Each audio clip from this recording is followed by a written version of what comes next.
Hello, everybody, and thank you for dropping into this edition of Walking the Ropes. I'm Caleb. And I'm Blake. We have an awesome show for you tonight. We will be covering Impact, Dynamite, NXT, SmackDown, as well as predicting Fastlane and all of the Twitter polls from those subsequent shows that I listed before Fastlane, because obviously Fastlane is a predictions thing. You guys don't have a poll for that one. I don't know why I'm explaining that. Yeah, minus Impact because Caleb fucked up again this week.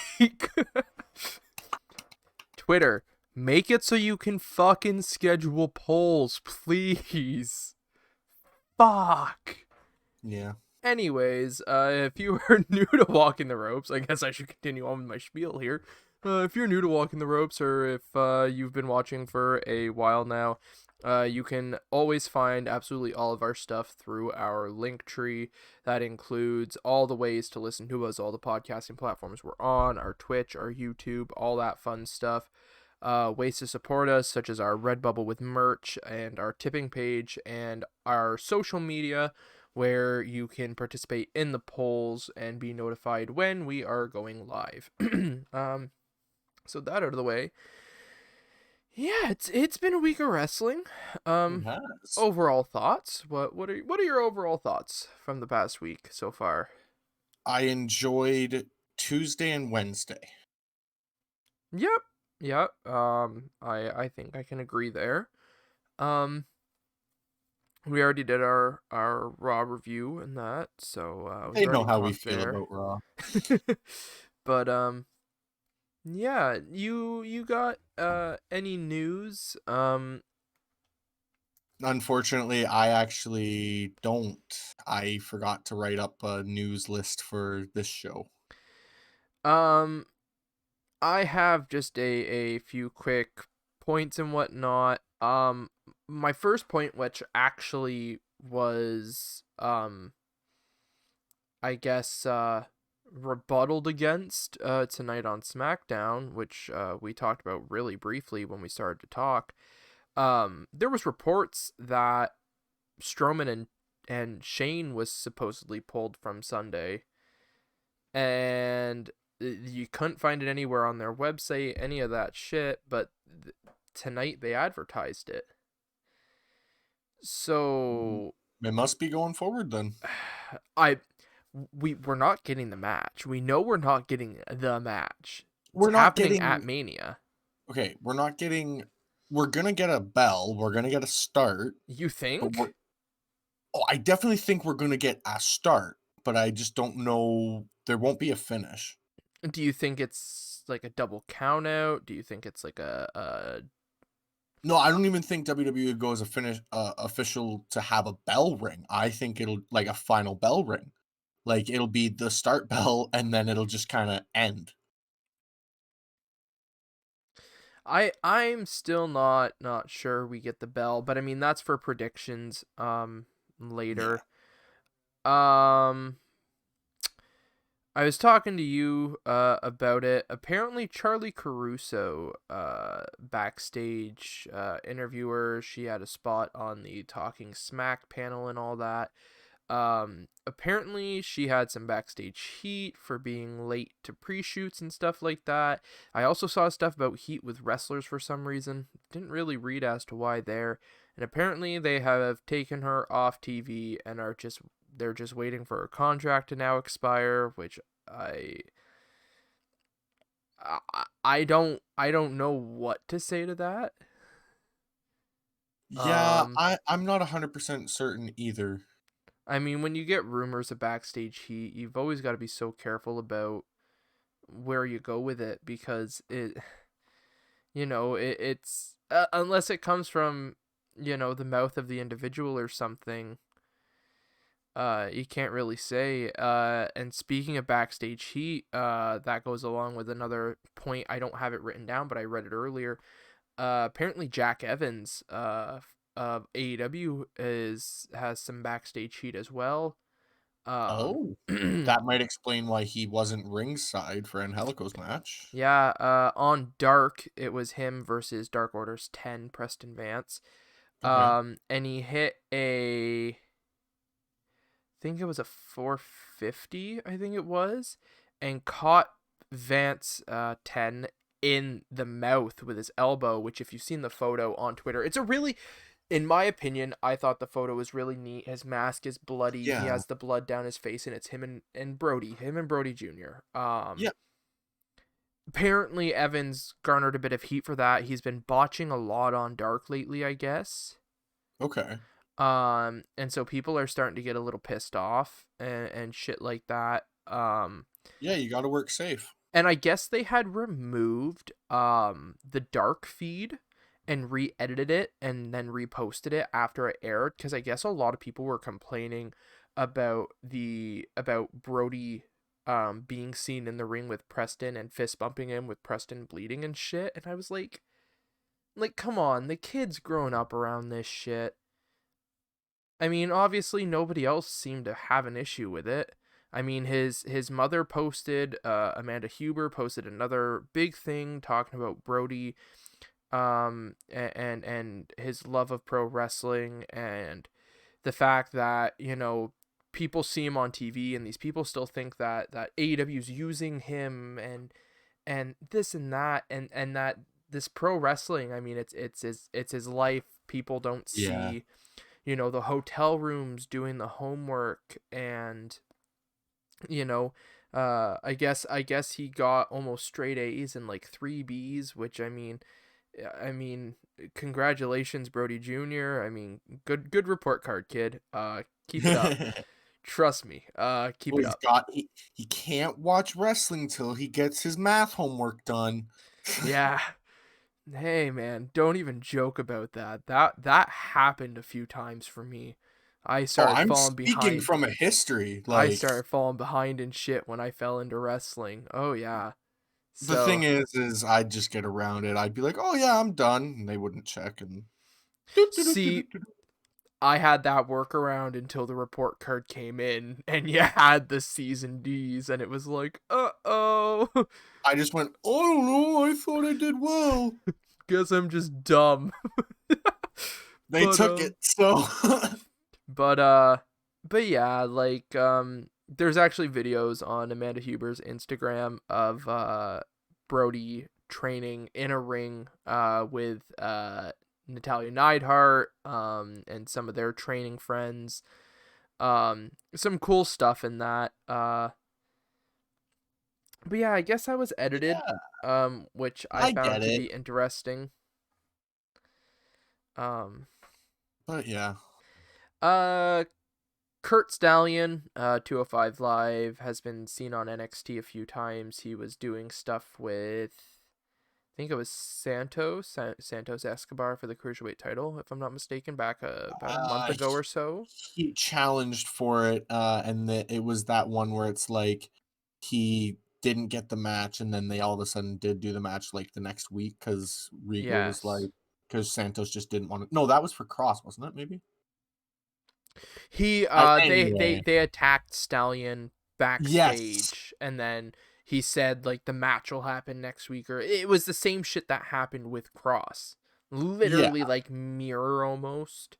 but just Um yeah, a slightly different. he is apparently out with an injury. Um from what Okay, I read, so Diamond in the Rust broke. not Tyler Rust, Kurt Stallion. Oh, sorry. Yeah, I got those two confused.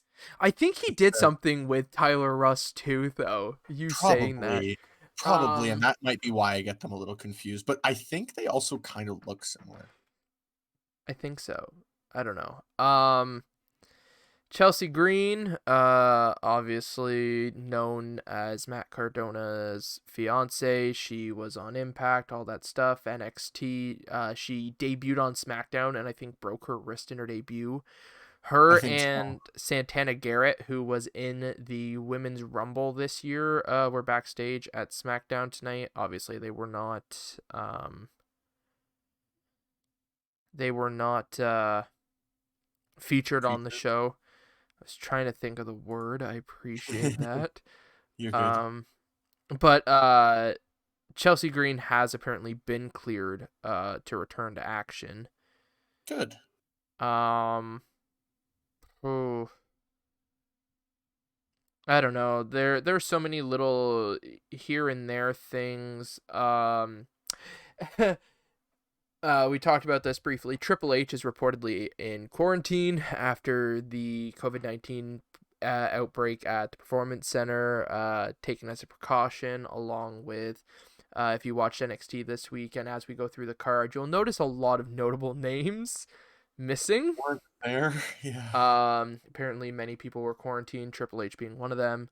Um, a big announcement this week, and I actually my jaw kind of dropped a little bit when I saw it. It surprised me. The next inductee into the 2021 Hall of Fame class, none other than Eric Bischoff. Yeah, that one's a bit interesting. So not only are we talking the guy that tried to put WWE out of business, Yeah. then worked for them, Uh-huh. left the wrestling, but left them, went to another company to try and rival them again, Yeah.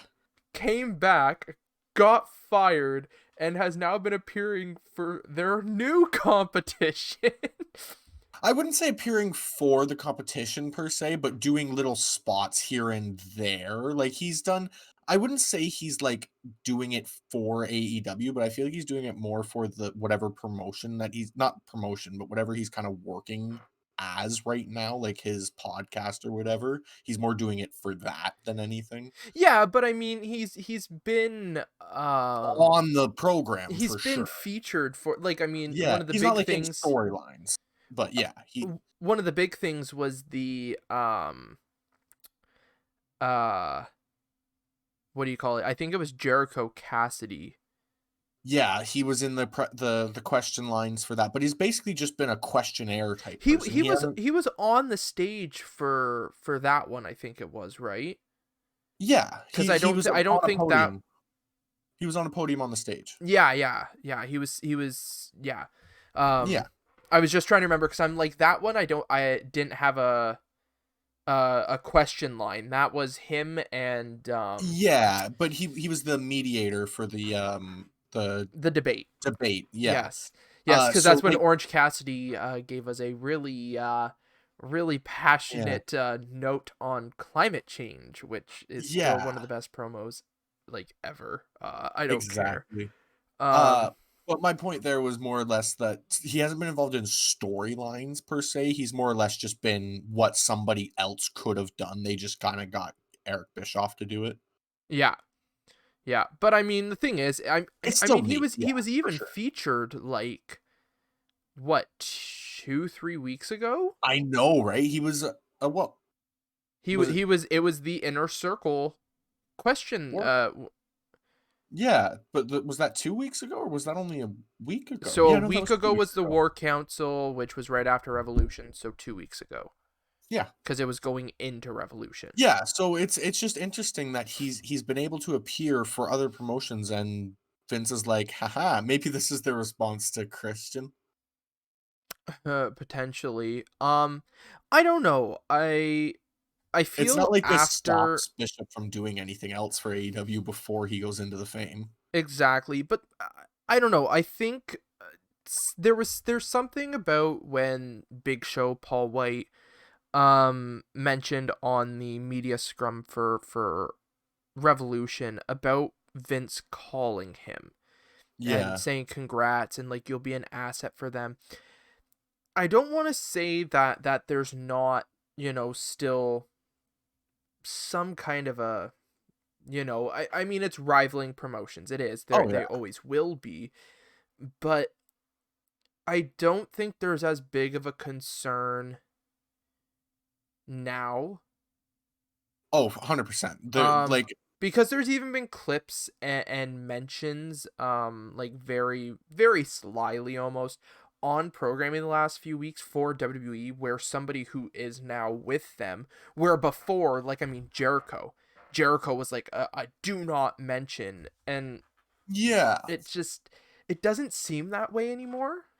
But I almost wonder if that's because they're like, well, we're getting called out about being too ignoring of them, and they want us to be tongue in cheek with them, so let's try to be tongue in cheek with them. Well, I mean, the thing is, everything outside of WWE's walls doesn't exist when it comes to professional wrestling, And they're unless playing it like unless it they want to doesn't mention it. exist. Like they're just referencing that, oh, where did this person go? Like, Yeah, like unless they want to mention it, it never existed. yeah, like The I thing can't is remember. like uh what were they called? Viking Raiders, I guess. Yeah, I Viking I Raiders, Viking I Experience. always want to call them War Raiders because that was their NXT Can't thing. say war. Um or I mean War Machine over in Japan, but the thing is they will never reference New Japan or IWGP or anything unless it fits them, which they've referenced Eric and Ivar as former IWGP heavyweight tag team champs. But Yeah, then but then the IWGP titles don't exist though.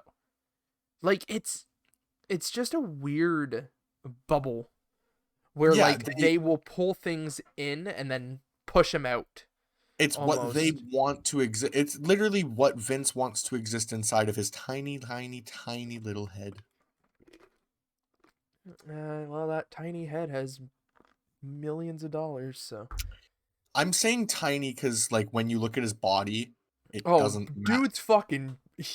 I mean, how I old am is Vince literally meaning McMahon? his head is compared to his body. How old is Vince McMahon? Vince is 75. He'll be 76 this year. And that motherfucker is still built like a brick shithouse. Yeah, um, but yeah. and he's taking bumps in to show Gronk that they're safe and stuff like that. Like, Yeah, fucking. Ugh. Anyways. Um, neat little thing. I don't know if you knew about it or not. This is more so for a me and you conversation, but for those that don't know, there is a biography series coming to A&E, okay, called WWE Legends. It features, I think it's 8 episodes. Yes, it Steve Austin, Randy Savage, Roddy Piper, Booker T, Shawn Michaels, Bret Hart, Mick Foley, and The Ultimate Warrior. Um, that'll be neat. it is a collaboration between A&E and WWE Studios. Um, as well as there's another series coming out called WWE's Most Wanted Treasures Okay, um on A&E. Uh the I don't think there's been a whole lot announced for it. Um Other than there was a trailer dropped and they're basically going around trying to find long lost pieces of history. So Kane's original mask. okay, Like some of these I'm like these aren't in the warehouse, but Kane's original mask, Mankind's original shirt, one of Undertaker's hats, a Ric Flair robe, Greg Valentine robe, the WWE spinner belt. but there's probably multiple variants of it. Yeah, but now but here's a fun fact for you. The Big Show will be featured on this series. Yeah, that's what he had even mentioned that in a whatever he had done some stuff for them, and even Matt Cardona has a spot in an upcoming thing for Miz. Interesting. Are you Yeah. talking about like Ms. and Mrs.? No, for 24. Yeah, he was when was he released? Was Yeah, but that this during the was Purge? yeah, it was during the purge, but he said he's recently recorded this. Interesting. That's neat.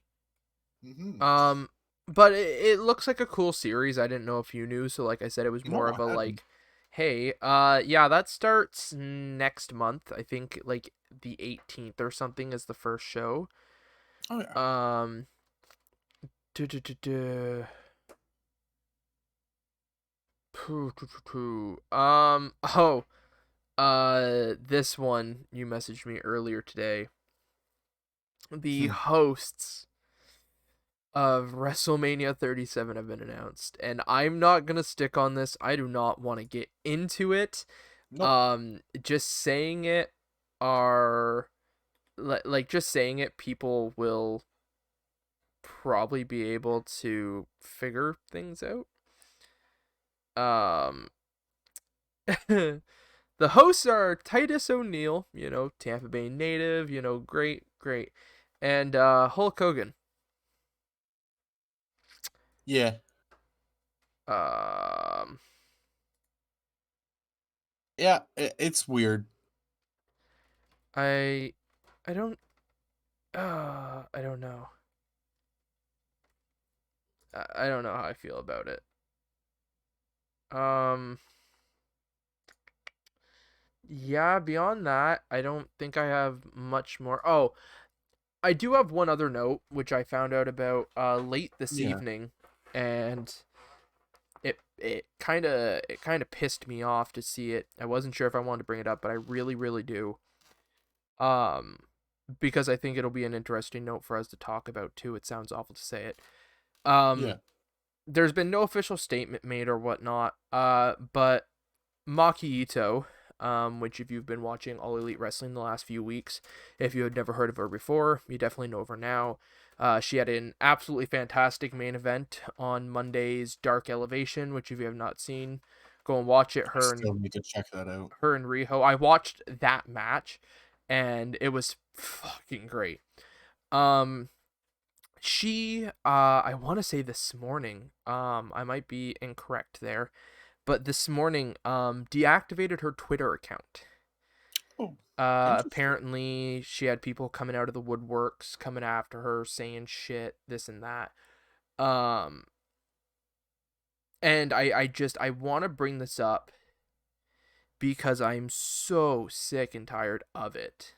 Mm-hmm. I really am. Like, the thing is like, we have this podcast because we're here to sit, we're here to talk about wrestling. We bitch about it, we say good things about it, everything in between. That's what Yep. social media is there for, and it's totally, it's totally fair. You can speak your mind about pro wrestling, but it really pisses me off when people go after these wrestlers and whatnot on a personal level. Yeah. Like, it really annoys me. I mean, she's not the first one to deactivate a social media over something like this. But just I most mean, recently, yeah. um, and it pisses me off because I mean she had such a great showing on AEW. A bunch of people didn't know her. Like I said, the Joshi style isn't for everybody. There's a lot of people that aren't a fan of it or don't understand it. It's a totally different style of wrestling that It if you really grew is. up in North America, we've never experienced that. But it's not like it's something that's come about in the last 5 years. Joshi No. professional wrestling has been a thing for a very long time in Japan. Yeah. Well, and if anything, the new style of North American wrestling is what's come along in the last 5, 6 years. Exactly, but because we're exposed to it 7 times a fucking week, 52 weeks a year, we're like, oh, this is just the style, it's evolving. And then when this style that, the North Americans haven't seen, even though it happens how many days a week, 52 weeks a year in Japan, it doesn't happen over here, but it pisses me off seeing this still happen. Mm-hmm. I mean, we've talked about it. I mean, this podcast, we literally say, by fans, for fans. We say good things and bad things about absolutely everything we can, Yeah. but it annoys me, the absolute toxicity in the wrestling community. Yeah. No, like they think that just because they have an opinion, it's the most important one, and that's just not the case. Like in some cases, you just need to shut your mouth and not say a thing. I mean, the WWE AEW Twitter rivalry on the fan side. Like, I'm not talking on a like company side. I'm talking on the fan side. I mean, you post like, yo, AEW was awesome this week, or like, I love Yeah. AEW. You can have fucking 4 followers, but you're gonna get 70 fucking replies telling you you're a fucking idiot or to kill yourself. Something like that, yeah. Like, but the worst part is, I am not gonna sit here and go, that's the only way it happens. Happens if you tweet, this, this WWE show was great. You have these Yeah. fucking legions coming after you. Like, it's horrendous. Yeah, it's really just not good. I mean, you'd think people would have learned last year after the tragic passing of Hana Kimura, which, if you're not aware, another absolute fantastic professional wrestler, female professional wrestler from Japan. Yeah. Um, I had heard her name a handful of times. I had caught stuff with her in it, never knowing really who she was. Right. Um, and it sucks that after the tragic, unfortunate passing of her, I went and watched some of her stuff, and it fucking killed me because I was like, that's, we sit here and say good things about the likes, talking about Japan, the likes of, Maki Ito, Ryo Mizunami, Riho, Hikaru Shida, stuff like that. That's another name that, if was given this stage, would have shined. Yeah, Um, absolutely. I don't know.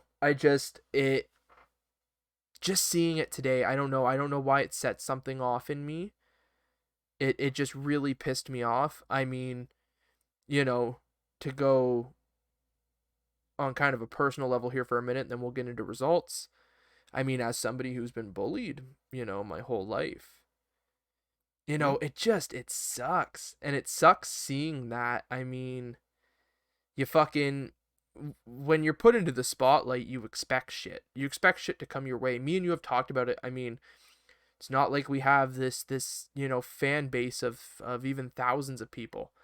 But No. you expect trolls, you expect shit like that along the way. Yeah, everybody But has them. It's you can't get away from it. But having somebody every single day constantly poking you and just being like, "Hey, you're shit. Hey, you're shit. Hey, you're shit. Hey, you're shit." It gets to you. and then you increase that for somebody like, Maki Ito, Hana Kimura, stuff like that, where it's not just one or two people, but hundreds to thousands. Yeah, exactly. Like, Like, the thing is, like I said, we sit here, and in the past, I mean, we've, Goldberg coming back. We sit, we bitch, we bitch, we bitch. I think where we get away with that is because we're talking in a professional sense. I'm not sitting here going, Bill Goldberg, the person, right. needs to, I'm saying Goldberg, the Goldberg character, needs to stay away from pro wrestling, or for like a while, or retire. Like, I would never sit here and say something bad necessarily about Bill Goldberg, Exactly. unless, there was something that were to happen. But I would just never outright say something bad about him. That's like when we make the joke about Bruce Pritchard. He's very well known that he is one of the big execs behind the scenes. He does the writing. When I make that joke, it's the writer Bruce Pritchard. I would never go after the human. Exactly. But I don't know. Like I said, it sparked something in me seeing that pop up today, because I found out about Maki Ito probably less than 6 months ago, and then when I heard she was coming to AEW, I was like, I can't wait. And Right. I've just become a big fan of her. I don't know. There's something about even like her Twitter presence, and so I think when that happened, there was just some kind of a fire lit under me this evening where I was like, fuck these people. Yeah, that's very fair. Just But enough ranting and raving there. I think that is all my news. Yeah. If you got any more, go ahead, but yeah. No, I beg to say that's everything. All right. I don't. Did we mention Doug Williams on our last podcast? That name doesn't sound familiar, no. Um, Did you ever watch Doug Williams in TNA?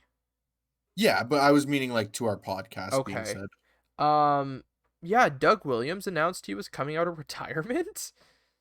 He Oh, apparently okay. retired a few years ago, or a year or something like that, and he's turned around and decided to come out of retirement. Um, Well, okay then. oh. I do have one. I do have one more note here. I find it interesting. I mentioned retirement, and I Yeah. don't even have it up. Kylie Ray Ooh. is coming out of retirement after Good. retiring 4 months ago. Yeah, I felt like that was going to be a temporary thing because she just needed to sort herself out. I really and this isn't directed towards Kylie. Batista made a comment about it as well. I hate Yeah. that word retirement in pro wrestling now. Yes. Because when Batista said it a few weeks ago, I chuckled. And then we talked about it on the podcast, and then I sat here afterwards, and I think I saw the tweet again, and I sat and I was like, you know what? That word is a dirty word in pro wrestling. Because it, Yeah. it No, it is for sure. really, like, I never realized how little it actually does mean. I mean, fucking Shawn Michaels. I don't care if He, it was a one off. I don't care if he says it doesn't count because it was, almost like a live event. He fucking came out of retirement, man. well, he's even gone on to say he regrets it. Like Oh, has he? that's what Like, is I this read something. like recently? I read something about that. Okay, Sean that says he must be regrets the coming out of retirement. that must be within like the past like week or two. Cause he was saying for the longest time that he was fine with it, that it was, like a glorified house show. It didn't count. It was not a big deal. Yeah. So this was posted yesterday.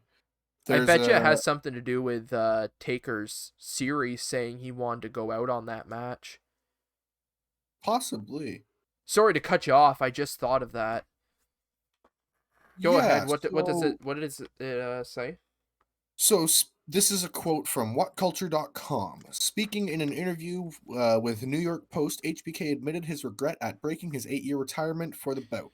I do, for it was fun. Uh, it was just a chance for to be with my buddies. All I can do is apologize to the guys. I think people will always be kind of confused with my peace and joy with the way I did things, and that somehow there should be something nagging at me, something left unfinished. I think it's hard for people to not always see me as Shawn Michaels, and I see the entire picture, and I know the guy who started as a 200-pound guy that wasn't supposed to make it. So for me, I compare that to what I did get the opportunity to do, and it's hard not to be happy about that. So he gets like he regrets it, but at the same time he doesn't.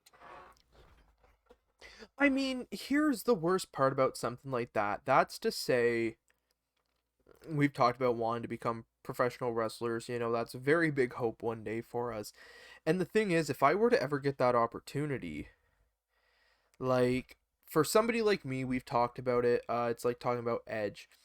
When you've been a Yeah, fan of it literally your whole life, if I got to, if I got the chance to do it on a level like that, there'd be a whole hell of a lot of stuff that would need to happen to stop me from doing it. could I ever walk away from it? I mean, we look at somebody like Terry Funk in his fucking 70s who's still putting on hardcore matches. I mean, sure, it's not the quality it once was, but that is a guy that this business, similar to someone I'm not going to speak for you, but for me, this business has been my life. Now granted, Yeah, right now for me it's as a fan, yeah, exactly. but I couldn't imagine, like, that's to be like a lot of the guys who, I get it, it's not like this crazy fun thing, like it is a very professional thing, but these guys who come in as wrestlers who slowly fall out of like, who come in as fans. My apologies. These wrestlers who come in as fans, and then slowly fall out from the fan side. Like, I Yeah. would die if that ever happened to me. Like, Yeah, there should not be a exactly. moment where I, shouldn't be able to look at one of my buddies and go, hey, let's hop in the ring and, try to put on like a 5 minute match just to warm up. Yeah. Like, if I ever fucking got a ring, that'd be like me and you, man. Yeah, exactly. Like, how many days this week can we get together to fucking body slam each other 40 times? That's just it. Like it there's a lot of things we say uh we should think happen, but then they don't Like, because we wouldn't be able to do it. Yeah. somebody like The Undertaker, I mean, people have been saying for so long, this guy just needs to step away. This guy just needs to step away. And like, I mean, he has now retired, but we just talked about how dirty of a word that is. But if you watch his Last Ride documentary, I've been a fan of The Undertaker my whole life. Since the very Yeah. first time I saw him walk into an arena, Yeah. I was a fan of The Undertaker. I've watched so much of his stuff, and I never knew, so many people didn't know up until this Last Ride documentary, Yeah. that, not all these guys come into this business as fans. And then to find No. out Taker was a fan and continued to be a fan, and, learning that his predicament is the same. It was never about the money or anything like that, about walking away from it. It was Yeah. just the fact of, this is the thing that I've loved my whole life, Yep. and I can't step away from it. Exactly. And I do get where they're coming from, but I feel like even somebody like that does need to look at themselves and be like, am I going to kill myself if I get in the ring again? Yeah, but I mean, sometimes, I mean, yeah, I'm a crazy motherfucker. We've established that on this podcast. I mean, like a lot of those guys, I mean, like Edge being medically disqualified. That really sucked for him. But I'm the guy who I'd almost do absolutely anything and everything to still continue. I mean, he got medically disqualified on such a high level that no one would ever hire him and let him wrestle without being cleared. Yeah, exactly. But like, if I was in that position, and I'm sure he did too, but like, I would try absolutely everything I could to make sure I could still wrestle. Like, I would Yeah. never, like, I mean, fucking Terry Funk at 70, you really think he's not standing behind that curtain going, well, Yeah. I could literally croak in that ring tonight. That's just it. And I'm not saying that will happen, but it's just something that they definitely need to consider. Yeah, I don't know. I think Um, I'd still be able to go out there and do oh, that. I think so. I think so. But like I Uh, said, we've established I am a crazy motherfucker, so yeah. Um, Something really just kind of interesting that literally just scrolled through on my Twitter feed here. sure. Daniel Garcia is the new Limitless Wrestling Champion. I saw that about 40 seconds before we started the podcast. Yeah.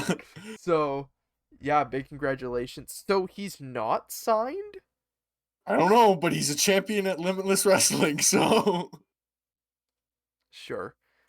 You know that's all what? I know. Congratulations. Good for him. Congrats. I cannot wait for the Canadian indie scene to That's start basically up, the man. only reason I wanted to say that because I've seen him this close to me.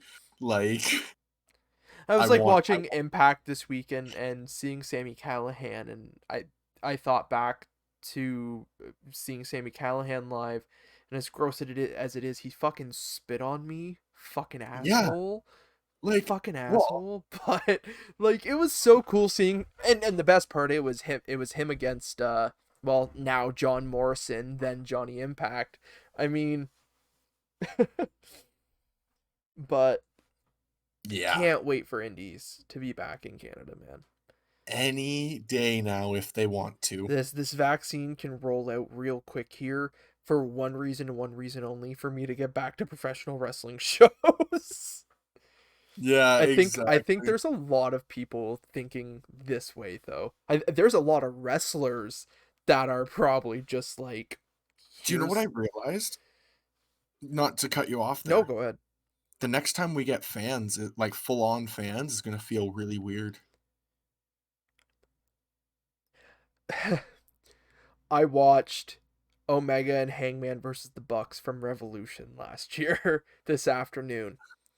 And I sat there and I didn't know whether I was excited for that again or if I was terrified of that again. And there was a bit of both because I'm like, full arenas, fans, like, you don't realize how much they mean to the show. Oh, I know. I mean, we bitched about the fans being visible for the Hall of Fame on our last podcast, on That's last year's different. Hall of Fame. But there's something different about when it's wrestling. Well, yeah, the Hall of Fame, it's about that person. Wrestling, it's about two people putting on a show for all the fans in the arena. So I was an idiot. I watched that today, and yesterday I watched Champa Gargano at Takeover. I think it was the first encounter. Okay. Um, I think it was like it was an unsanctioned match, I Right. think. And I'm sitting there because like they brawled into the fans a bit, and it was like, fuck, man, like, oh, the stuff I would do. The worst part is we've talked about it, I think, on the podcast and when we've just talked. Once they're running full arenas again, you're for years not going to be able to get tickets. No. You And have to be there on like the release second. Like, this is like a Double or Nothing one scenario where it took less than 4 minutes. Like, that is going to be a thing 100% for I shouldn't even say pro wrestling. Like, there's a lot of events, hockey, comedies, racing, like like, anything. it's gonna be fucked for years, which pisses me off because for years wasn't able to go to these things a whole lot. I mean, kind of being poor, grown up, and now being an adult, having my own money, Still poor. still poor, but having my own money that I can do I this wasn't even shit. meaning you, me. I was more talking Oh about, no, but me as well. I mean, I say have my own money, but I mean, I've still got to pay bills and shit. But when you have that opportunity now to buy tickets yourself once in a while, you aren't going to be able to because you're never going to be fucking quick enough. exactly. Unless you stay up till midnight. Like, the thing is, that's like Double or Nothing next year, or whenever we're able to run the first full arena. I would give anything to go to Double or Nothing at the MGM. I mean, I'm now legal in the States, like, go to Vegas, like, make a weekend out of it. And I'm Maybe a like, weekend? A whole week, I'd say. well, I don't know, man. I don't know. That's a lot of money already, and then telling me I get to spend a whole week in Vegas. I'm broke by night one. Like, let's be honest. Yeah, but that's a you problem. Well, it becomes a you problem if it's us going to Double or Nothing. Right, but the thing is I'll just make my money at the slots. How the fuck do you think I'm going broke? It's by playing the slots. Yeah, but I'm gonna hit, and you're not. Yeah, I'll just bet it all on blackjack. We'll be fine. Anyways, this is a Yeah. wrestling podcast. Um, Right. Impact.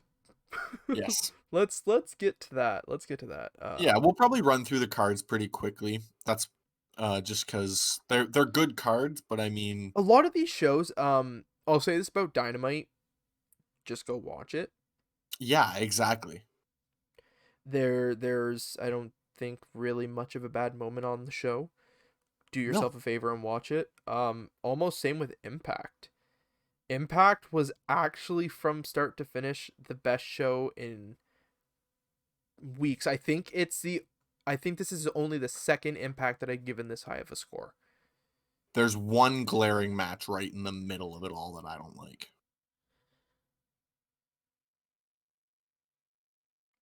Okay, we'll go through the results and you can let me know. Oh, there was definitely like some moments to it, but it's the best rated card Oh, 100%. It's that a I've very good given, card. I think, since like the third week of the year. Yeah. I mean, we're talking March now. Um, but yeah, anyways, we'll start running through Impact here. Just a quick shout out to everybody who's listened to us so far. I bring it up because I mean we know we're not big. We're trying to grow an audience in that. So thank you if you listen to us. We just noticed the audio podcast as of the last episode ran us over 100 total listeners thus far. We have over I think 400 watchers on Twitch or something like that. 300 400 watchers. Over I think 300 views on our YouTube. Like just awesome. Thank you everybody for supporting us thus far. We enjoy Yeah, doing this, absolutely. and we hope you enjoy listening, and yeah, we'll keep going with this as long as possible. The schedule will be adjusted over the next few weeks going into post Absolutely. Mania, but this is something I want to continue. I enjoy this. So 100%. but yes, Impact. Now we had before the Impact. Did you watch it this I week? did not. God damn it, Blake. Um, okay, we had Black Taurus with Decay at ringside against Luster the Legend of Reno Scum with Adam Thornstowe. I think so. Yeah. I think that's what I have written. Adam Yeah. Thornstowe, the other half of Reno Scum at ringside, and obviously Black Taurus won because Black Taurus is on loan from AAA, and I don't know if I'm gonna watch him take a pinfall. Probably not. So, um, that's all I ever. I don't think there was any post match shit. Probably not. No, actually. So main card. Oh, yeah. Opens right away with the brand new Impact Tag Team Champions, Finjuice versus Triple XL. Yeah, they've been making a very good point of mentioning, which it went into tonight actually, that it is New Japan's Finjuice. Like they are very well specifying Mm-hmm. that they are basically on loan from fucking New Japan. Yep. 100%. Which I noticed a lot on commentary going into this match. I'm like, they're being very specific, and then obviously afterwards is revealed. But yeah, so that match, Finjuice and Triple XL.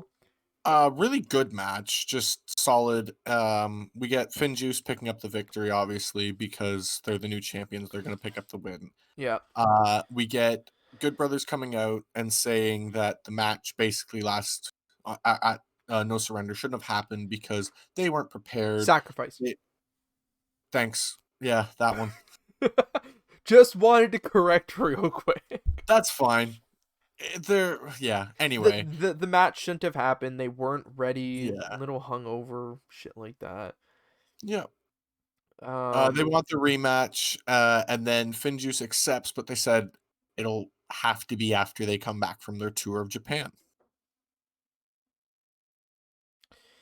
okay. which kind of sucks. Yeah, but the thing is, any bets if Swan and Moose was filmed back what was the reports like very early to mid February? Yeah, exactly. I Like feel like all of the Finjuice stuff has been that, like and they've probably been in Japan for fucking oh yeah, 3 weeks.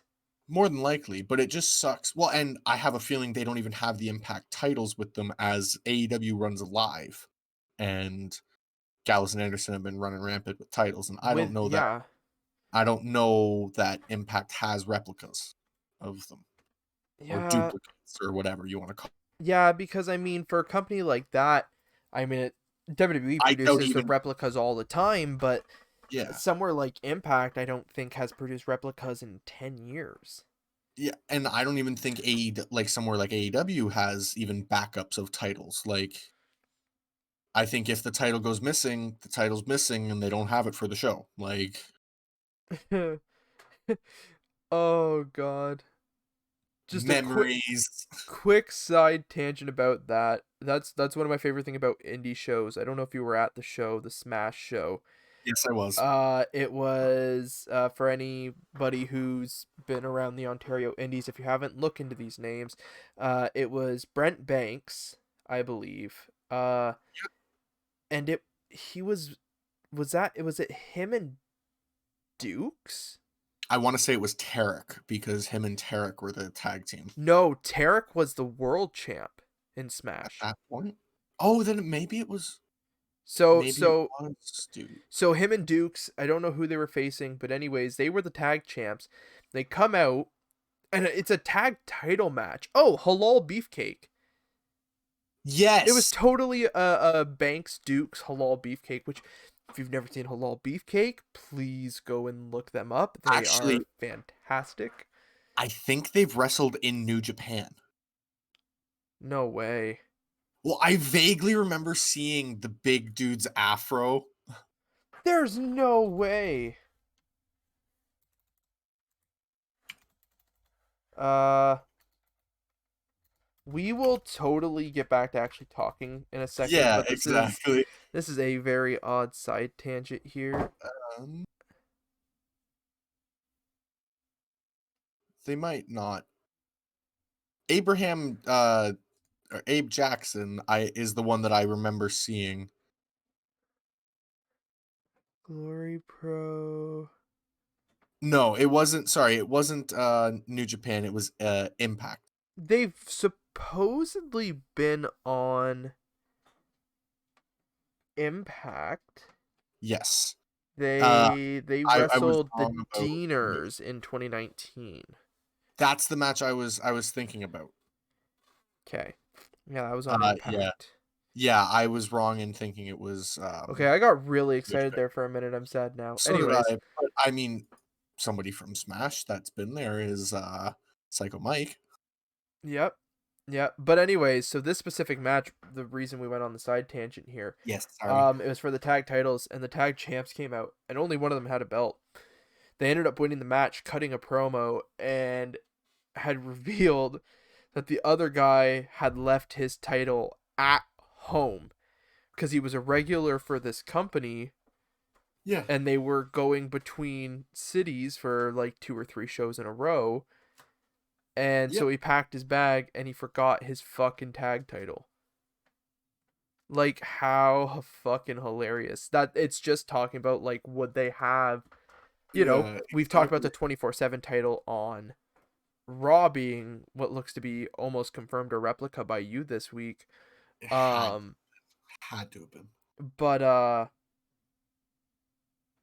it's it'd be interesting if something like that were to happen if they weren't to keep the belts there. I mean, Kenny brings it to Nashville, leaves the world title in Nashville by accident during Impact tapings. Yeah. You I know, mean, granted, Tony probably sends somebody to go get it like as Tony would quickly as probably hop on possible. his fucking private jet, Yeah. fly to Nashville, grab the belt himself, and head back to Jacksonville in time for Dynamite that night. Yeah, exactly. But like that's because he's got fat stacks and doesn't have to worry about that. Like you Uh, know when Jericho lost the world title, he immediately was like, "Okay, well how long can we get until we get a new one?" Like, Granted, that belt they had revealed like it was what almost 6 figures. yeah. Like that's But fucking insane. he probably picked up a phone. He's like, "Okay, realistically, how long?" Like I bet you Tony was still pissed. he was, I but mean, that's yeah. your world championship that just But it all worked out in the end. I still I forget that happened. I totally forget about it all the That's time. the history of that title's And then I see something pop up reminding me about remember when Jericho won the title and then lost it that night? yeah. And then it's like, right, somebody stole a major promotions world championship belt. And then left it on the side of the road. the police took photos with it and had to take them down. Yep. Like, But we're talking about AEW, or not even AEW, Impact. We'll talk about AEW in a bit. Yeah. We get Good Brothers talking with Scott D'Amore. Oh, wait, actually, hang on. We Holy get shit. Sami Callihan talking to Trey Miguel first. Yep. Sorry, talking about Trey Miguel. Guest Yeah. talking to him, same sort of thing. It's like a video promo, one of his Yeah. techie promos towards Basically, Trey. just telling him, hey, you don't have passion. You don't have passion. There's Same no shit passion. we've heard for weeks. Yep. And then we get Good Brothers talking to Scott D'Amore. And basically just tells us, yeah, the match is going to happen at Rebellion. After that happens, an interesting thing happens, and it was really cool because it felt like a real moment to me for a minute. Yeah. Tommy Dreamer comes up to the door when the Good Brothers leave. Knox comes in, and he goes, "So, we have no tag champs." Yeah. And it felt like a real moment of him being like, dude, like, as somebody who is a promoter, somebody who helps a lot backstage, like, you realize we don't have tag champs now for the month building into our pay-per-view. And you realize at the end of that pay-per-view, you're not going to have a world champion, and you used to have two. Yeah. It was just a really cool moment, and it basically sets up as to why Tommy Dreamer is booking Hardcore Justice. Yeah. I think we had talked about it on Wednesday. I don't think either of us watched Impact live. I did not. I actually watched all of the shows today.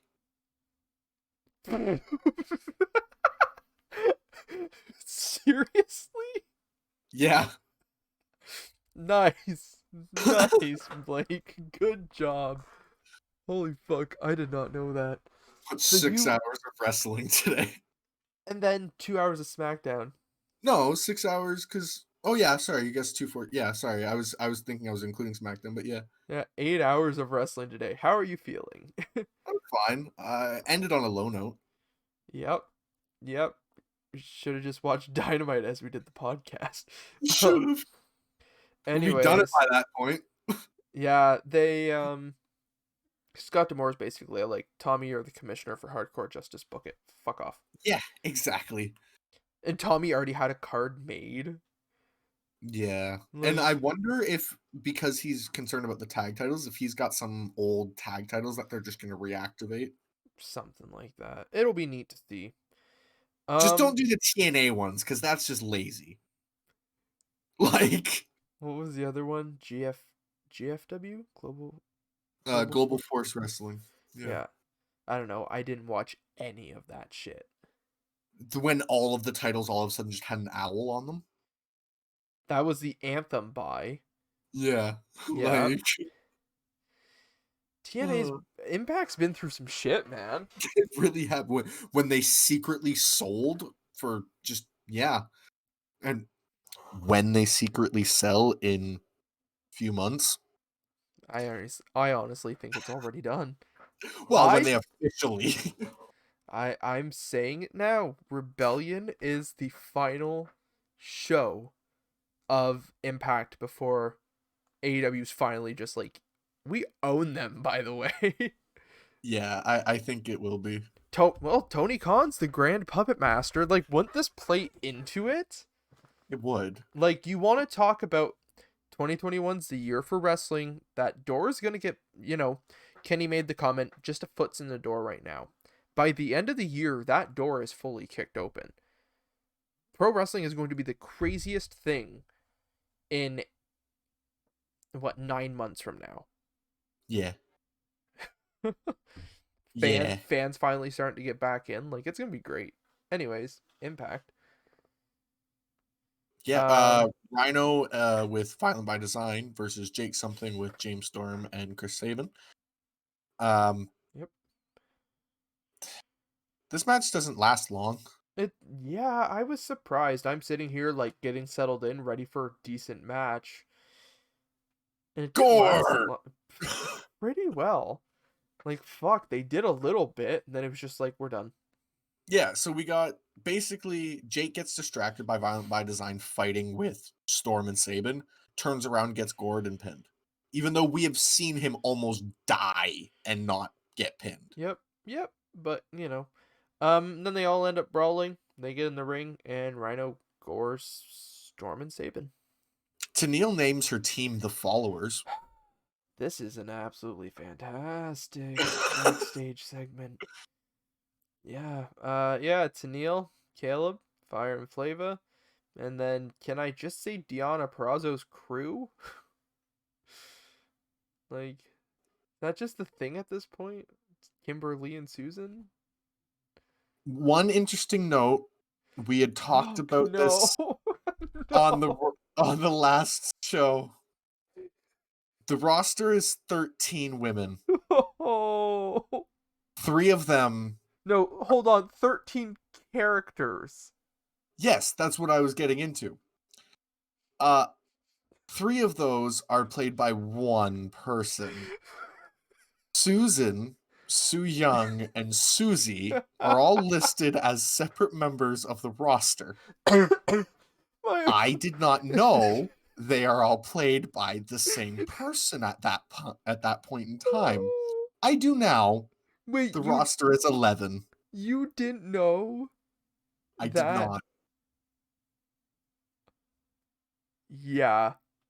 There is 11 knockouts on this roster, and this is setting up for a 12 knockouts tag match. Yes, but I mean that's not including ODB, right? That is not including ODB, but I just wanted to point out the but irony. But the thing is, that's where you literally saw all 11 women working for that company as athletes. Yes. In that ring. Yeah. You couldn't do that somewhere ODB. Like you couldn't do that somewhere like WWE.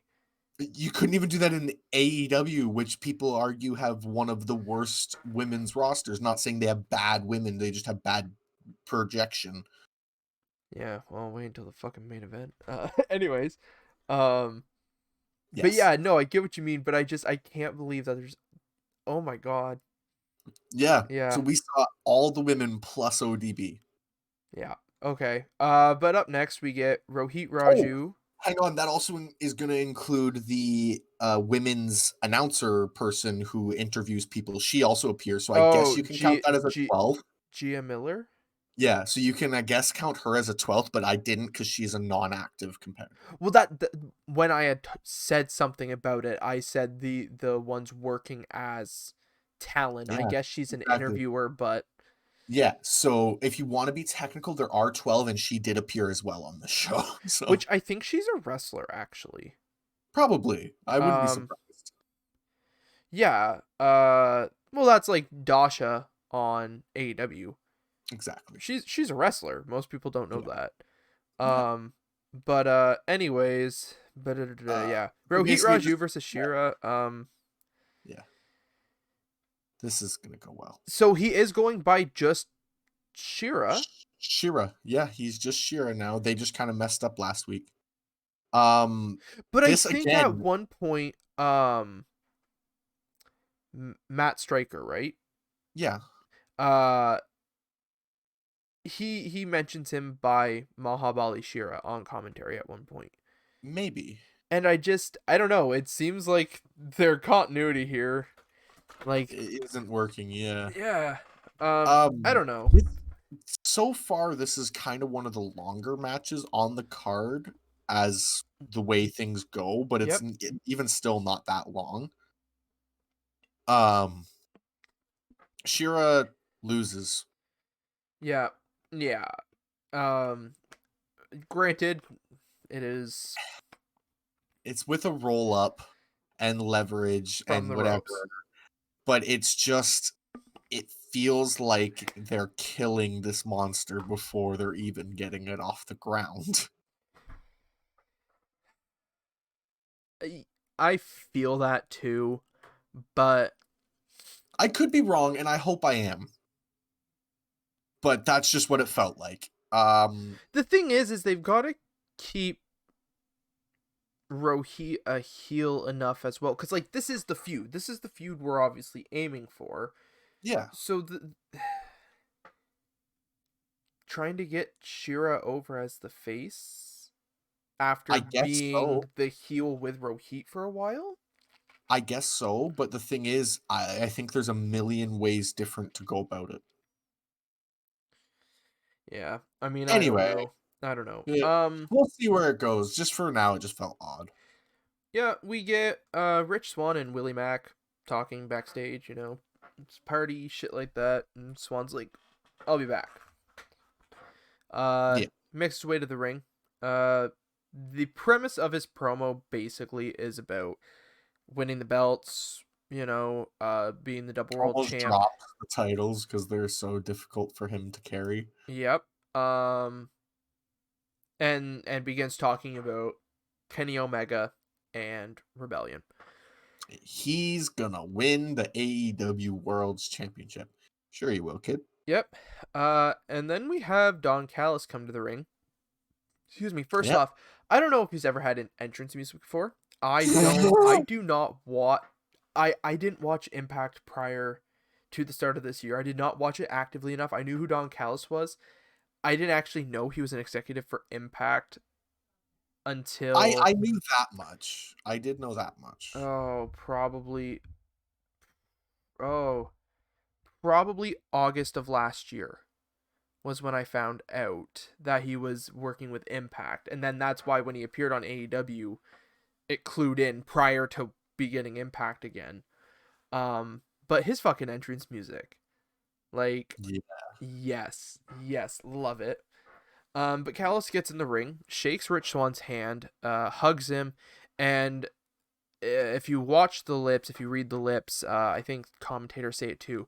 Callis says that he's so proud of Rich Swann. Yeah. Grabs the mic, and the promo this man cuts, I gotta say, is probably one of the best promos of the year thus far. Yep. Callis talks about how proud he is of Rich and whatnot, and how he saw something in Rich. He made sure Rich's check was coming in when he was injured. All this, like he thought Rich Swann was a once in a decade performer, Hmm. and stuff like that.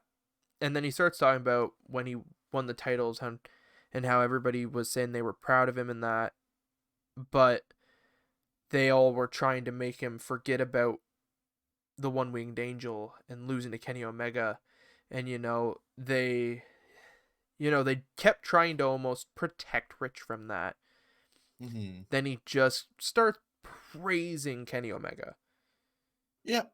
Um, you know, he's a wrestling god. He's a once in a millennium performer.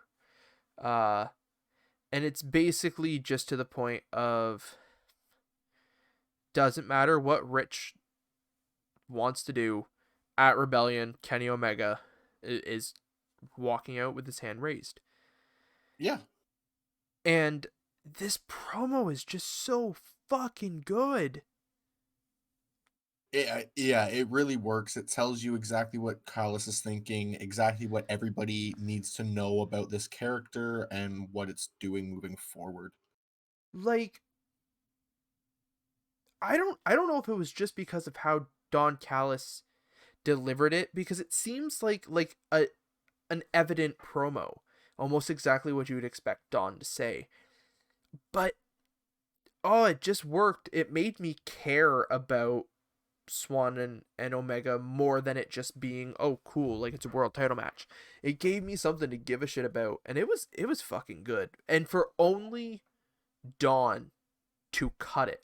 Nothing Yeah. from Rich, no intervening, and then Callis leaving and Swan just watching him. Yeah. Like it just it felt so good. And spoiler alert from something on Twitter earlier. Kenny, it looks like he will be in the Impact Zone this Tuesday. Oh yeah. Um, Um because speaking they of announced a match, oh I yeah. think.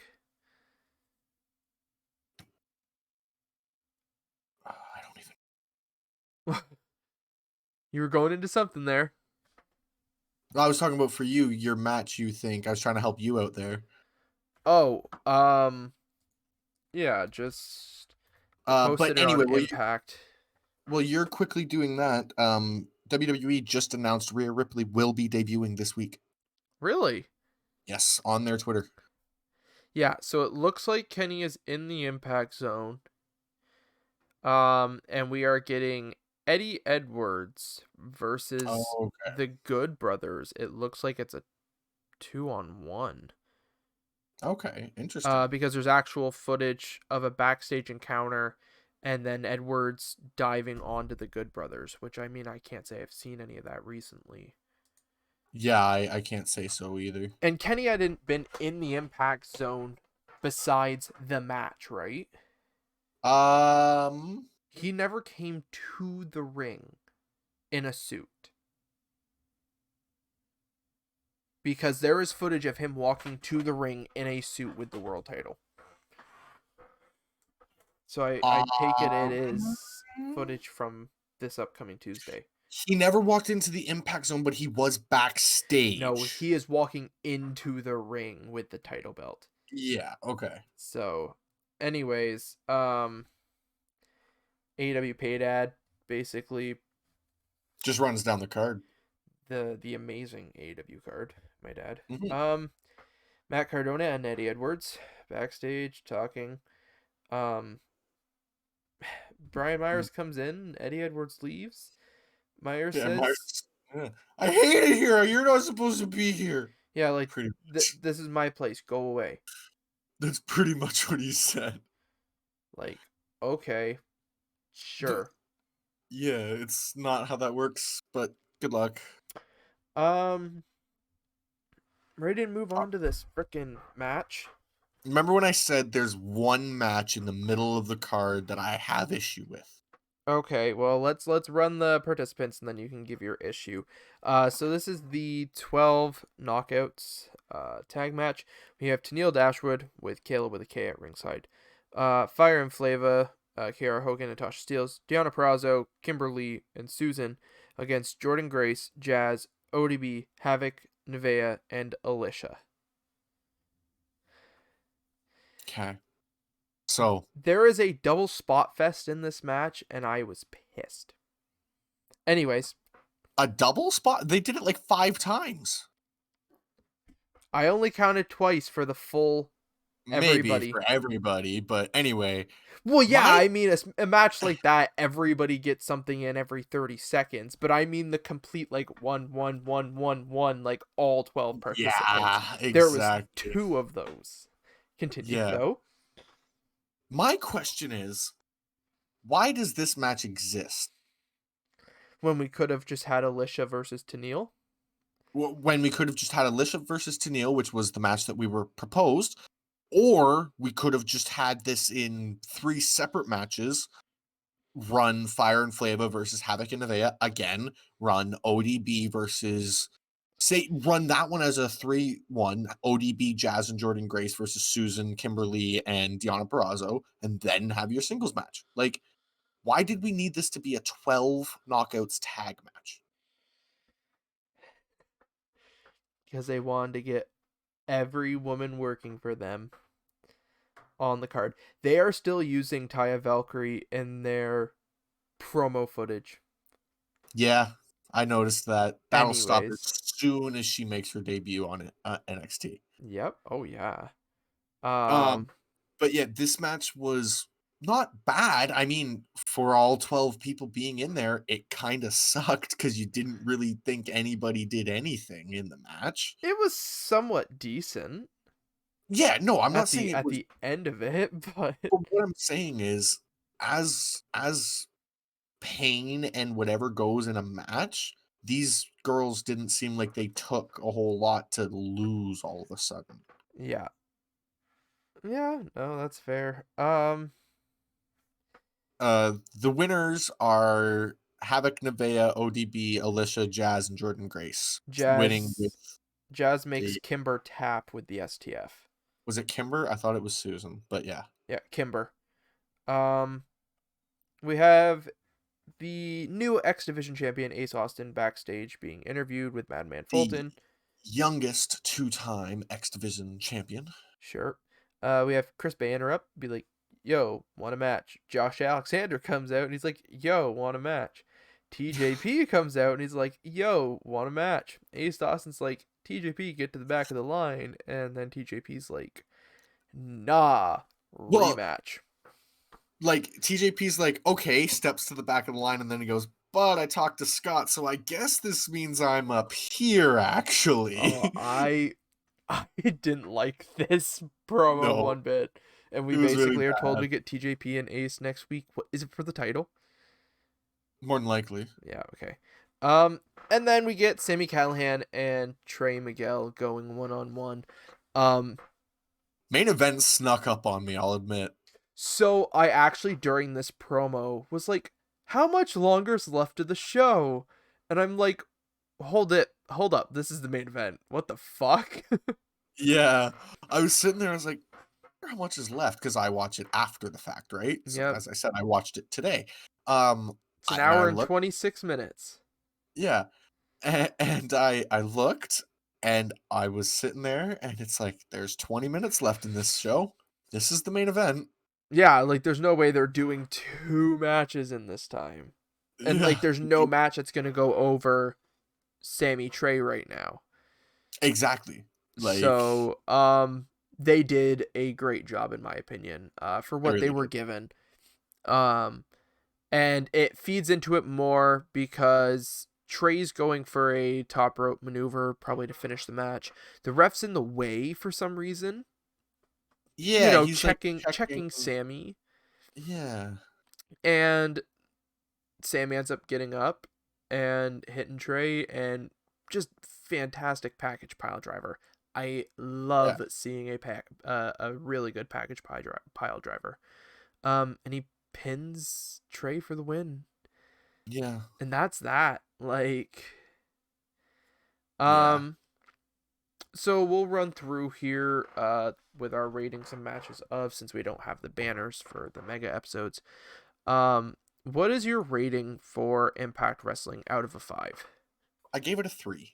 Gave it a 3. It was a solid like solid card all the way through. I just wasn't wowed, really. I gave it a 3.5. That's fair. So, Probably same sort of thing, right? Like, you weren't overly excited about it, but it wasn't horrible. exactly. Yep. Yeah. Uh, Match of the night's definitely Sammy and Trey, right? 100%. 100%. And Yeah. we don't have Twitter polls for this one because, like I said, I fucked up. Good work, Caleb. You can't schedule Twitter polls. I'm sorry. I don't blame you at all. I'm just and making it. and when you don't watch it live, you don't think about posting something for 10 o'clock. Exactly. But anyways, segment of the night. Don Callis and Rich Swann. 100%. Yeah. Yep. Uh, performer of the night. If I had to guess, they're going to be the same, and I'm going to say it's Sammy and Trey. You might throw in Don Callis, but I only have Sammy and Trey. I did Trey, Sammy, Callis, and Swan. Because the thing is, Swan's reactions, just watching his face, Yeah, and then at the that's very end, him following Don, it was such an intense moment. I'm like, if Swan wasn't there, the promo wouldn't have been the same. that's very fair. That's So very I fair. gave it all 4 because, I mean, that's the 2 from the match and the 2 from the promo of the night. Like, it's Exactly. I just um gave it to the match because they were just. yeah, It was insane. it was good. It was good. I didn't Yeah. expect it. I expected it to be, I mean, like, there was a phony finish to it, but we're gonna build these guys up to a big match, probably at the pay-per-view. And this allows for they had the match, there was a finish to it, but it leaves the room. I think the match was fantastic though. Yeah, With the little bit of build up we've gotten, basically. absolutely. Worst of the night. Okay, while it wasn't a horrible match, using your entire roster of women in one match. What? Because you had to? I I don't know. Like I said, I almost want to be like, it's cause They know they've got new people coming in watching with it leading up to Kenny, similar to how we started. Um, and this way you introduce the whole division, and then building up to the pay-per-view, you can build 2 to 3 separate women's storylines with everybody knowing every woman on the roster. I guess, but the thing is Like, I where do don't these like stories this go? idea. I don't like this. This isn't something I'm sitting here like it's a good idea, but And wait a minute. Didn't Impact just have a women's tag team tournament? Where the fuck did all those women go? was it only like 2 brackets? It was one side, and it went. There was the 2 matches, and then the semifinal, then the final, and then the title match. Uh, So Tennille Dashwood and Alicia. So they're on opposite sides now. Havoc and Nevaeh.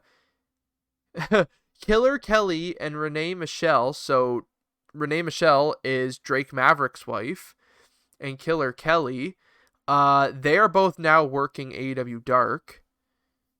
Kiera Hogan, Tasha Steelz, Team C Stars, Ashley Vox, and Delmi X. I've got no clue who that is. Prazzo, Kimberly, and then Taya Valkyrie and Rosemary. So that was also the entirety of the roster.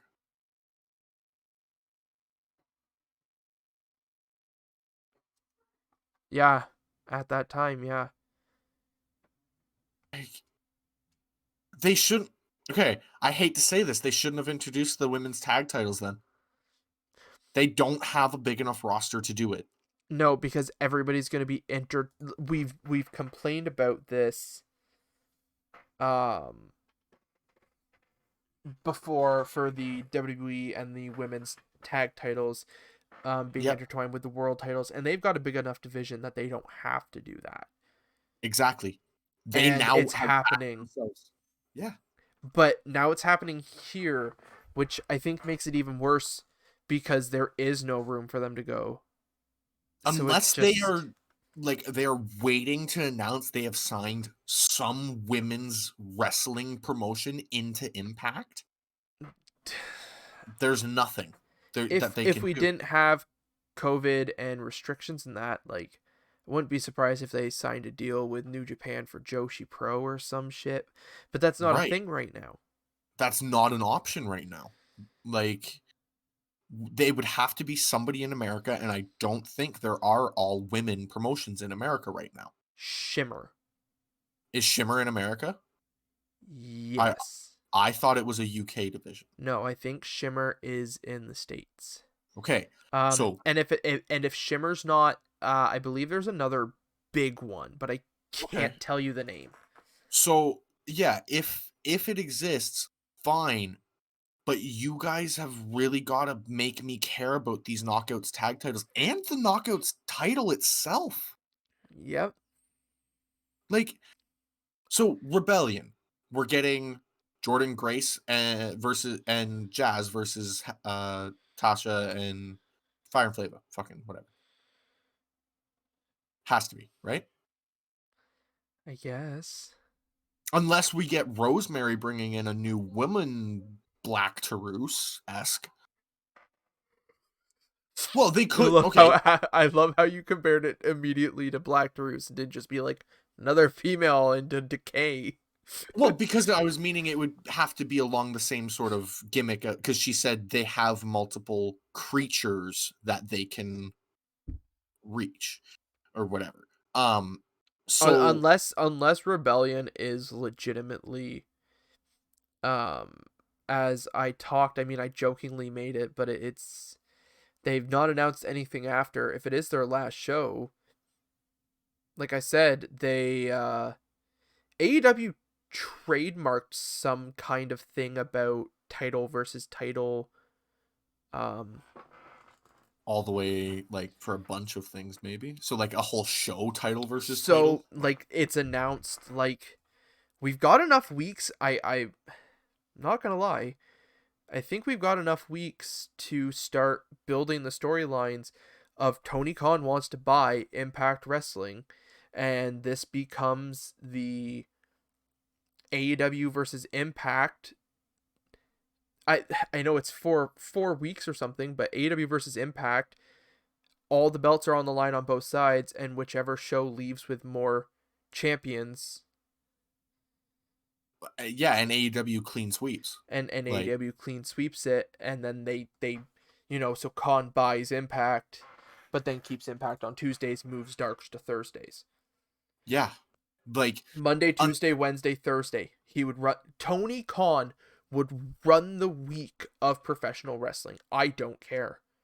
yeah, In 2 years of this company being a thing, Tony Khan would be probably like he's not as big as Vince. I understand that. But like this is no longer Vince McMahon and then Tony Khan down here if you're watching the video podcast. That would put Tony Khan right under Vince McMahon for professional wrestling in 2 years. well, everybody thought Vince would be the guy to buy TNA/Impact when it became a thing. That would be a huge middle finger to Vince too.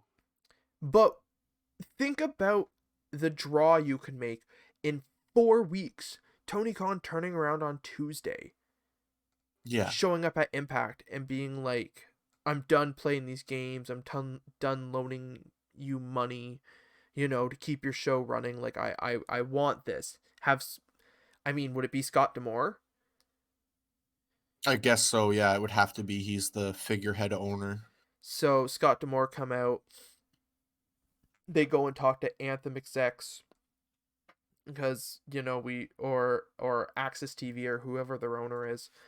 Um, they go and talk with the executives, and this is the outcome.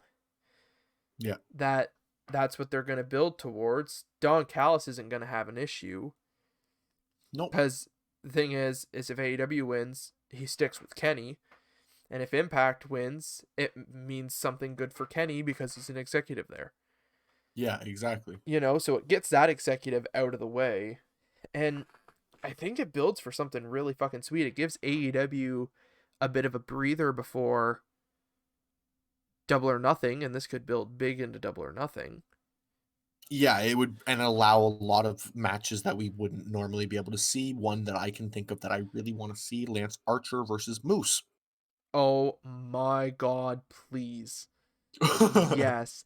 And then the thing is, the AAA partnership is there, the New Japan partnership is there, Joshi Pro partnership is there.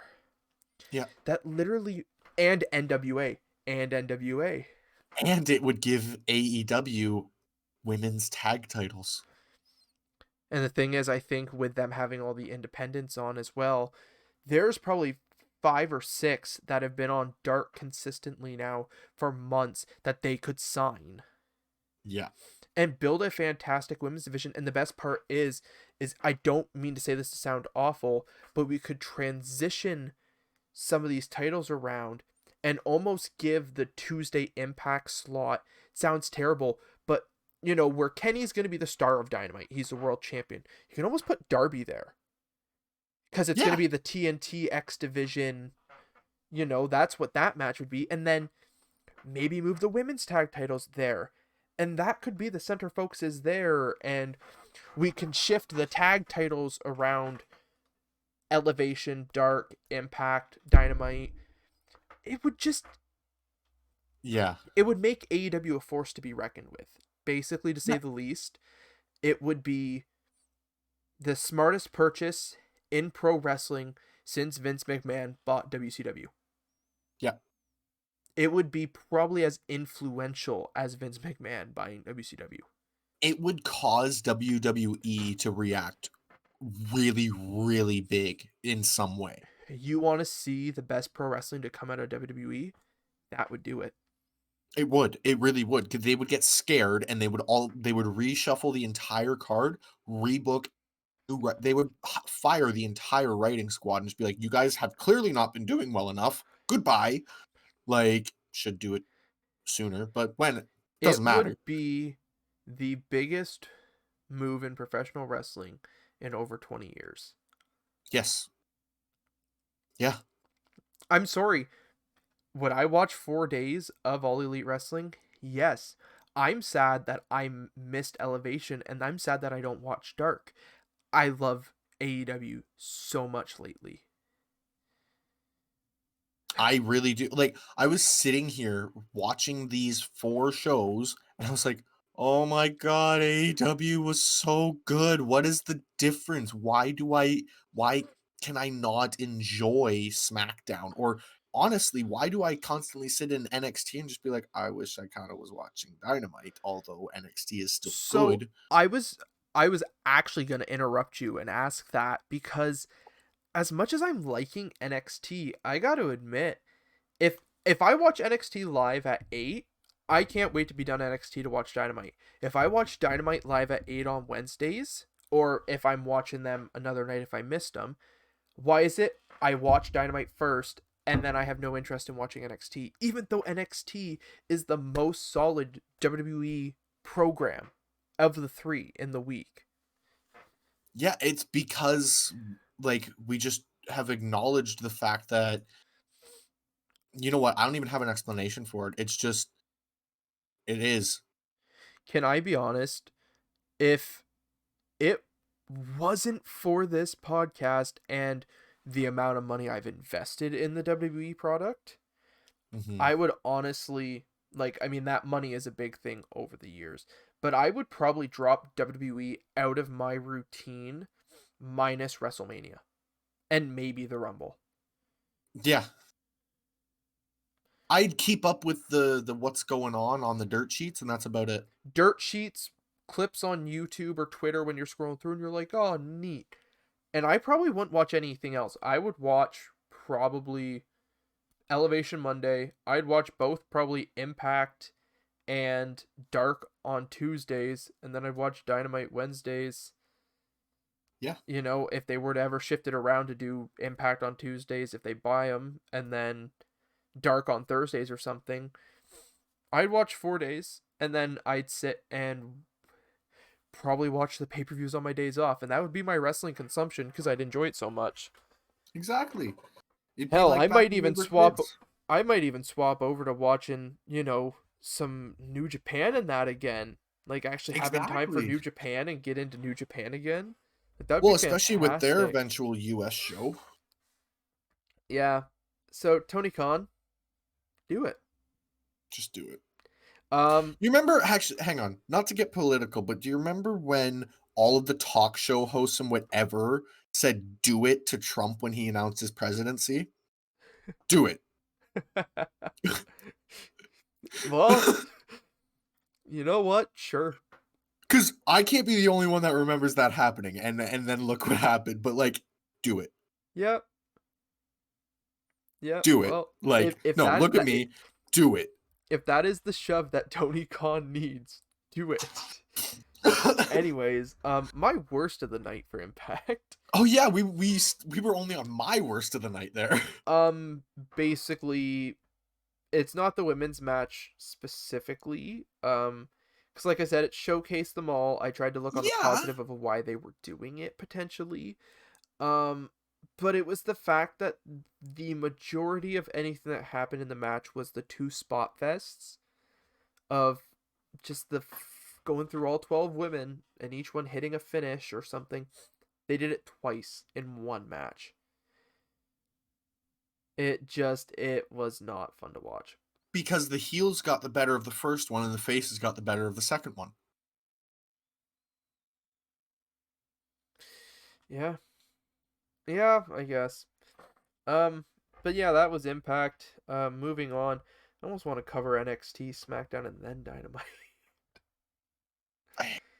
Kind of, but maybe if we just run through Dynamite now, we quickly finish off SmackDown and NXT, and then be done. I don't know. It's up to you. I don't care. Fuck yeah, let's get our thoughts out on Dynamite right now, and then we'll run through the other ones, give our predictions, and not be a 4-hour show on a I mean, Friday I'm night. fine with it if you would like to, but No, no, we'll go here. So can I say bravo AEW on just the opening to this. it immediately, if I didn't after last week, I immediately gave a shit about MJF's group because I looked at them and the only thing I could put them side by side with, obviously numbers difference, I understand, but the Four Horsemen. I Yeah, looked and I'm like, this gives me Evolution Four Horsemen vibes. yeah, And I love exactly. it. Absolutely. And then we roll right into Fuck. Penta El Zero Miedo versus Cody Rhodes. And these guys, I'm sitting there going, Jesus Christ, guys, you're opening Dynamite. Slow down. Like Yeah. you're trying to shoot for match of the night and you're the fucking opener. Oh, and if this match wasn't, or this card wasn't so stacked, they might have gotten it. Yeah, it was nuts. They did great and Cody ended up winning exactly how I expected him to. With a roll up. I didn't figure Penta was going over after the comments, but I think it helps us build somewhere. And I also think it does write Cody off the way they did it. Like, he got the win, but I think he's also not going to be on TV the next little while. That's fair. Um, Because Penta did snap with his, what do the you bad call it, that arm. submission? Yep. He snapped Cody's arm, as they call it, Yep. and so supposedly, if you continued on watching Lucha Underground, that means his arm is broken. Yeah. So Yeah. yeah, So they brawled after the match though. Arn comes out, Dustin comes out, Gun Club jumps the barricade, all trying to save Cody. Penta runs out, and I love the pose. Penta grabs somebody because it's a St. Patrick's Day slam. He grabs somebody's, would you call it a leprechaun hat? Is that the proper term? yeah, I And would think so. puts it on and just kind of stands on the side, and I'm just like, It was Nyla's because Nyla was standing next to him, just right, going dude. zero miedo. Yeah. And then fucking QT. Penta's getting ready to go down the tunnel, and here comes fucking QT. Just walks by him. He stands on the stage, and everybody's just like, "Fuck you, QT." Yeah, and then it ends. We get the Bucks talking backstage, basically saying, "Yeah, Phoenix, you beat us in singles competition, but like last I checked, these say tag team on them." Very Yep. valid. And then, if Callis's promo from Impact wasn't enough for you, Don Callis interrupts him. He does a fun little rib for the leg slaps again. He has his t-shirt that's on Pro Wrestling Tees, which it's been up since like Sunday for anybody wondering. It was well before even BTE made fun of it. Yeah, but like, oh, it's so funny. And then he admits that the Young Bucks did not kick him, but he wishes they would have, because that would have been the Young Bucks from Japan. That would have been the guys that he wanted. The guys Yeah, that could have been around Kenny Omega. But they're not those Young Bucks anymore. And basically tells him to look in a mirror and tell him if they see the Young Bucks from New Japan. And yeah, I'm like, son of a bitch. Don Callis is just killing it. yeah. And that's just how, yeah, like he wasn't wrong at all, but at the same time, I don't think what the Bucks are doing is bad. It's definitely not what they were doing in New Japan. Yeah, I mean the thing is, man, it's long-term storytelling though. It is. It really And they're is. making people who haven't watched this for long, this is the smartest thing. People who have just found out about the Young Bucks from Dynamite or AEW or something like that, these people are now going back and watching this New Japan stuff and being like, holy fuck, these guys are great. Like, there are new wrestling fans coming in all the time to pro wrestling where we've been watching and we've watched it unfold and we can look back and be like, that's cool. These people are finding it out for the first time, like when we first started and you watched everything you could. Yeah. I knew more of the guys from 5 years before the present day of watching it before I knew most of the guys on the roster when I started, because I Yeah, immediately exactly. went back and watched as much as I could that was available to me from like fucking Blockbuster. That's my day. Yeah. Yeah. Um we Anyways, get Jade Cargill versus Danny Jordan. I love Danny Jordan. Fucking fantastic on Dark. Cargill boots Danny in the face, hits a release German, then Which hits drops her on her Jaded. fucking head, by the way. Yes. They Um, made a point of saying the tag match she had with Shaq was her first ever match. yeah. Anyway, she Want to talk hits about a big Jaded fucking for the match. win. Yeah, like I'm not mad about that. I'm just like, wow, that's a big first match. Yeah. I did not like how she.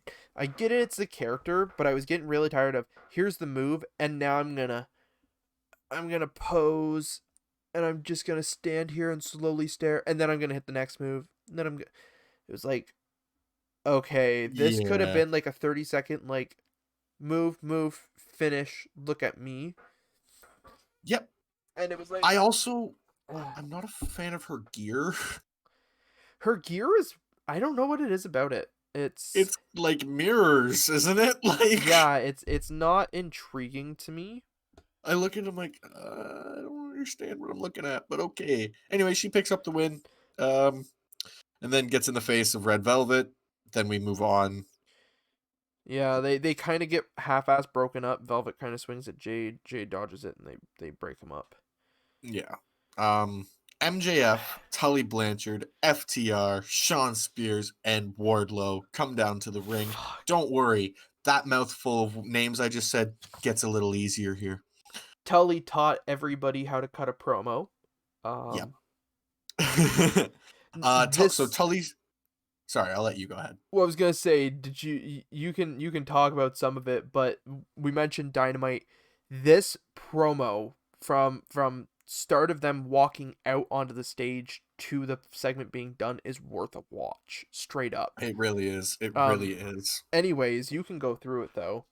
So Tully goes on. He talks about what they did last week. He talks about where everybody was in the inner circle when they basically murdered them. Pretty well. Yeah. And then he goes, and you look at these men, and we are the pinnacle of this sport. And he says he started with the best group of guys in his career, and he's going to end with the best group of guys in this career. And then What a MJF comes out. fucking rub. Oh Oh yeah, my god. yes. You know what that Uh, does for those fucking guys? it puts them on that same level of the Four Horsemen, like uh, Unfucking believable. and then MJF continuing on with this great storytelling calls himself Judas. Says it was really hard pretending to be Jericho's friend. Says splitting him and Sammy was harder than splitting his left and right pec. A bit rude, but you know. Mm-hmm. uh Says this was all the plan from the beginnings of him joining the inner circle. Basically, what we had been discussing was exactly what his thought was. And then he turns, it runs down this whole team, and he goes, Tully, you're correct. We are the pinnacle of this sport. And then he runs down the whole team and calls FTR the only Grand Slam tag team champions in wrestling history, which is really freaking cool. That's insane. Yeah. And then he also goes on to say when when he retires, Chris Jericho's not going to be the GOAT, but he will. And honestly, that is a very real possibility. The thing is, Max made a very good point. He's got at least another 25 years. We will be watching him into our 40s, Blake. Yep. That is This is just the beginning. That Hey. is crazy to fucking think about. No, we're going to be wrestling him into our 40s. That would be fantastic. Yeah, I'm calling it. I still want a match with Kenny or Cody. That is a goal of mine in my life, to get to a point before one or both retire. Yeah. Because I mean, most of the guys I'd like to fight are probably going to be retired by the time I could ever. If I could get easily. a match with Cena, oh my god. Anyway, MJF continues to say he wants the Inner Circle's locker room, and he says, "I'm better than you, and you know it." Which he claims he hasn't said In a while, yeah, no, since he lost to, or since he beat Jericho. My apologies. yeah, I would say that's correct. He hasn't said it since he's been in the Inner Circle. That's a long fucking time, man.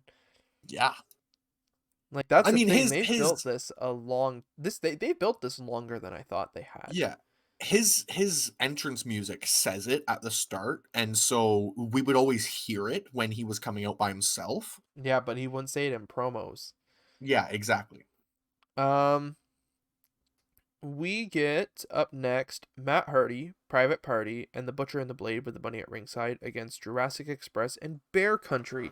Can I just say kudos to the Butcher on literally saving Marco Stunt's life.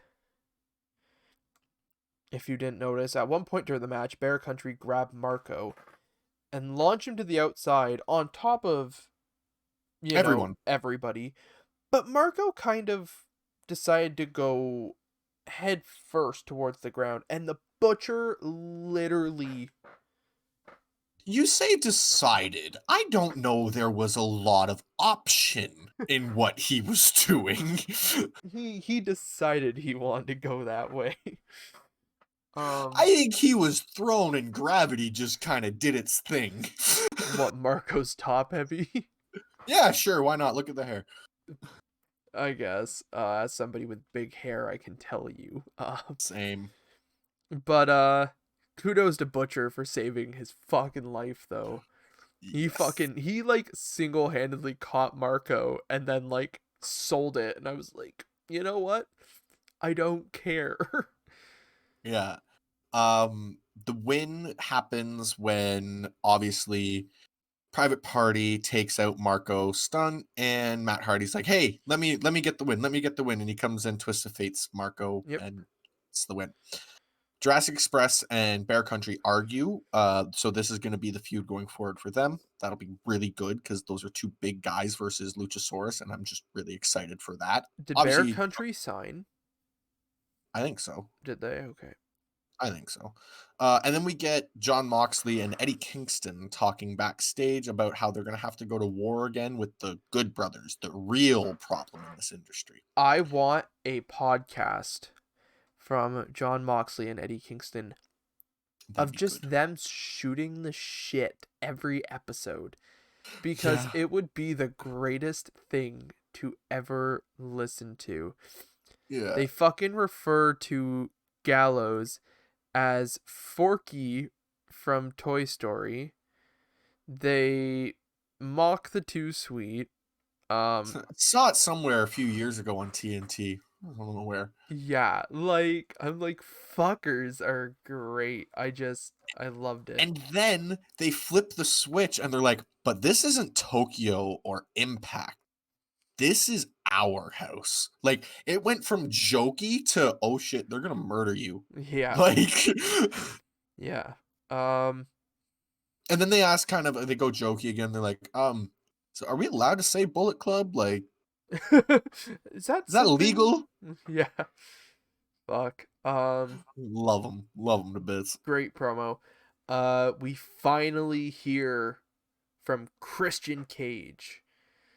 Talks to Dasha.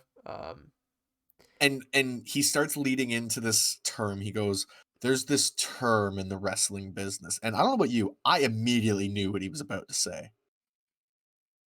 Did you? Yeah. I'm like, Because I'm like, I know your slogan, so I know your whole gimmick is you're gonna be a workhorse. yeah. And so when he goes, it's called the workhorse, I was like, yeah, that's exactly where we're going with this. This is gonna be good. Here we go. Yeah. He's not but he's not workhorse. He's the workhorse. Yep. Yeah. It was really good, and obviously ending it off. I mean, it was obvious how he was going to, but it worked so good. He is there to simply outwork everyone. Which, by the way, I want that fucking shirt. Yes, as well, he also goes, Kenny, you're wrestling on borrowed time. Oh, And so for shit. anybody who doesn't know, that is a very big wink wink at Adam Copeland. I don't know if you've heard of him. Guy named Edge in WWE. Who? Only my fucking favorite wrestler, like, probably ever. Yeah. Who? Anyways. Um, Eddie Kingston and John Moxley against the Good Brothers. Yeah, Watch the match. they brawl outside the ring. Good Brothers end up hitting a magic killer on Mox outside of the ring. They throw Kingston in and they start. They go through the match. It's a very good match. Go watch it. It's a murder. It's just a murder. Mox pins Carl Anderson with the roll up. Gallows Yep. Anderson attack him after the match. And then it gets interesting. Yeah. Kenny Omega and Don Callis come down. Kenny has a chair. And I thought he was going to set up to do the one-winged angel through it like the death match. Right. But he sits in it. And then Eddie attacks him. Right. From behind, they beat down Kingston. Good Brothers hit Magic Killer on Kingston. They put the chair on his ankle. And Carl Anderson stomps from the middle rope on it, breaking his ankle technically. They put the chair on Mox's neck. And then Kenny starts climbing up to do this himself. When the fucking Bucks come out. Yeah. And they stop him. And the Bucks and Kenny start arguing. And the Good Brothers, I don't know what they're trying to do, but they keep kind of throwing up the too sweet and trying to get them to too sweet. Like, just too sweet and we'll be fine. Just move on. And the Bucks aren't fucking having it. Good Brothers and Kenny even throw up the too sweet altogether. The Bucks leave. As they're walking out, Omega grabs Matt and actually gets physical, turning him. And too sweets his head. Yeah. And they continue to argue on the stage. Mox comes in swinging with the chair. They all duck out. Callis fucking ran for the hills, apparently. Yeah, commentator said they ran behind him, or he ran behind them.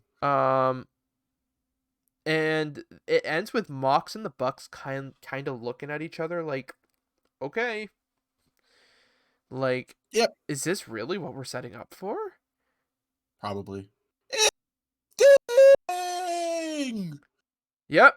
It is in fact Sting up next. That scared me, if I'm being honest. Sorry. Came out of nowhere. Nowhere. Yeah, Shkivo. Good old Shkivo interviewing Sting and Darby. He tried to do the Darby Allin as the Sting thing, and it just didn't work as well. Now I know one of our issues, and Darby directly addressed it, and I very much so like this. It proved that the sole reason this hasn't happened is because they wanted to get the Sting storyline over with and get Sting over. Not that you have to get Sting over, but yeah. But I like that he said it was bullshit. Darby goes, I haven't defended my title a whole lot. I've defended it 3 times since I won it in November. And he wants to pay tribute to the greatest TNT champion of all time. Which just warmed my heart. And he gave an open challenge to the Dark Order. I wanted 10 to accept this. I did too. But granted, the package we get later is the start of it is the best thing ever. I fucking love it. Anyways, and then we have Lance Archer and Jake Roberts come out, pissed about not getting time again. Jake says the winds are changing. I'm intrigued to see where this goes. Yeah, it's really interesting. We then get Taz coming Team out. Taz, and yes. Yeah, the whole team Taz. Cage immediately grabs the mic from Taz and says, "No, you're not talking for me tonight." Goes right up to Sting and says, after everything, I have nothing but respect for Sting. Yeah. And then he proceeds to say that Ricky Starks is wrong. That with or without the bat, he is still the icon. Absolutely. And Taz and the team get pissed. Yeah. And Cage just walks out. And I'm like, Good. holy shit. I think I've said that from the beginning. I don't think Cage needs to be a part of Team Taz. If I haven't, that's been my thought process. I'm just saying. Well, it was good either way.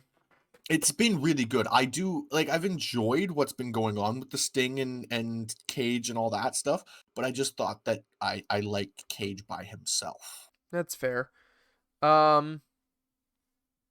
Scorpio Sky package promo thing. Trying Reach for the sky. Yeah, try and hype him up. Then we get Rey Fenix with Pac at ringside against Angelico. I instinctively put with Jack Evans, and then he wasn't there. I put that as well, and then erased it. Yeah. Get pissed off when I have to do that. I do too. Good match. Yeah, it was. It was quick again. Yeah. But Phoenix picks up the win. Kind of expected. Yeah. We have Alex Marvez interviewing Miro, asking about the Chuck Taylor Orange Cassidy match. He's like, he doesn't think it's needed in that.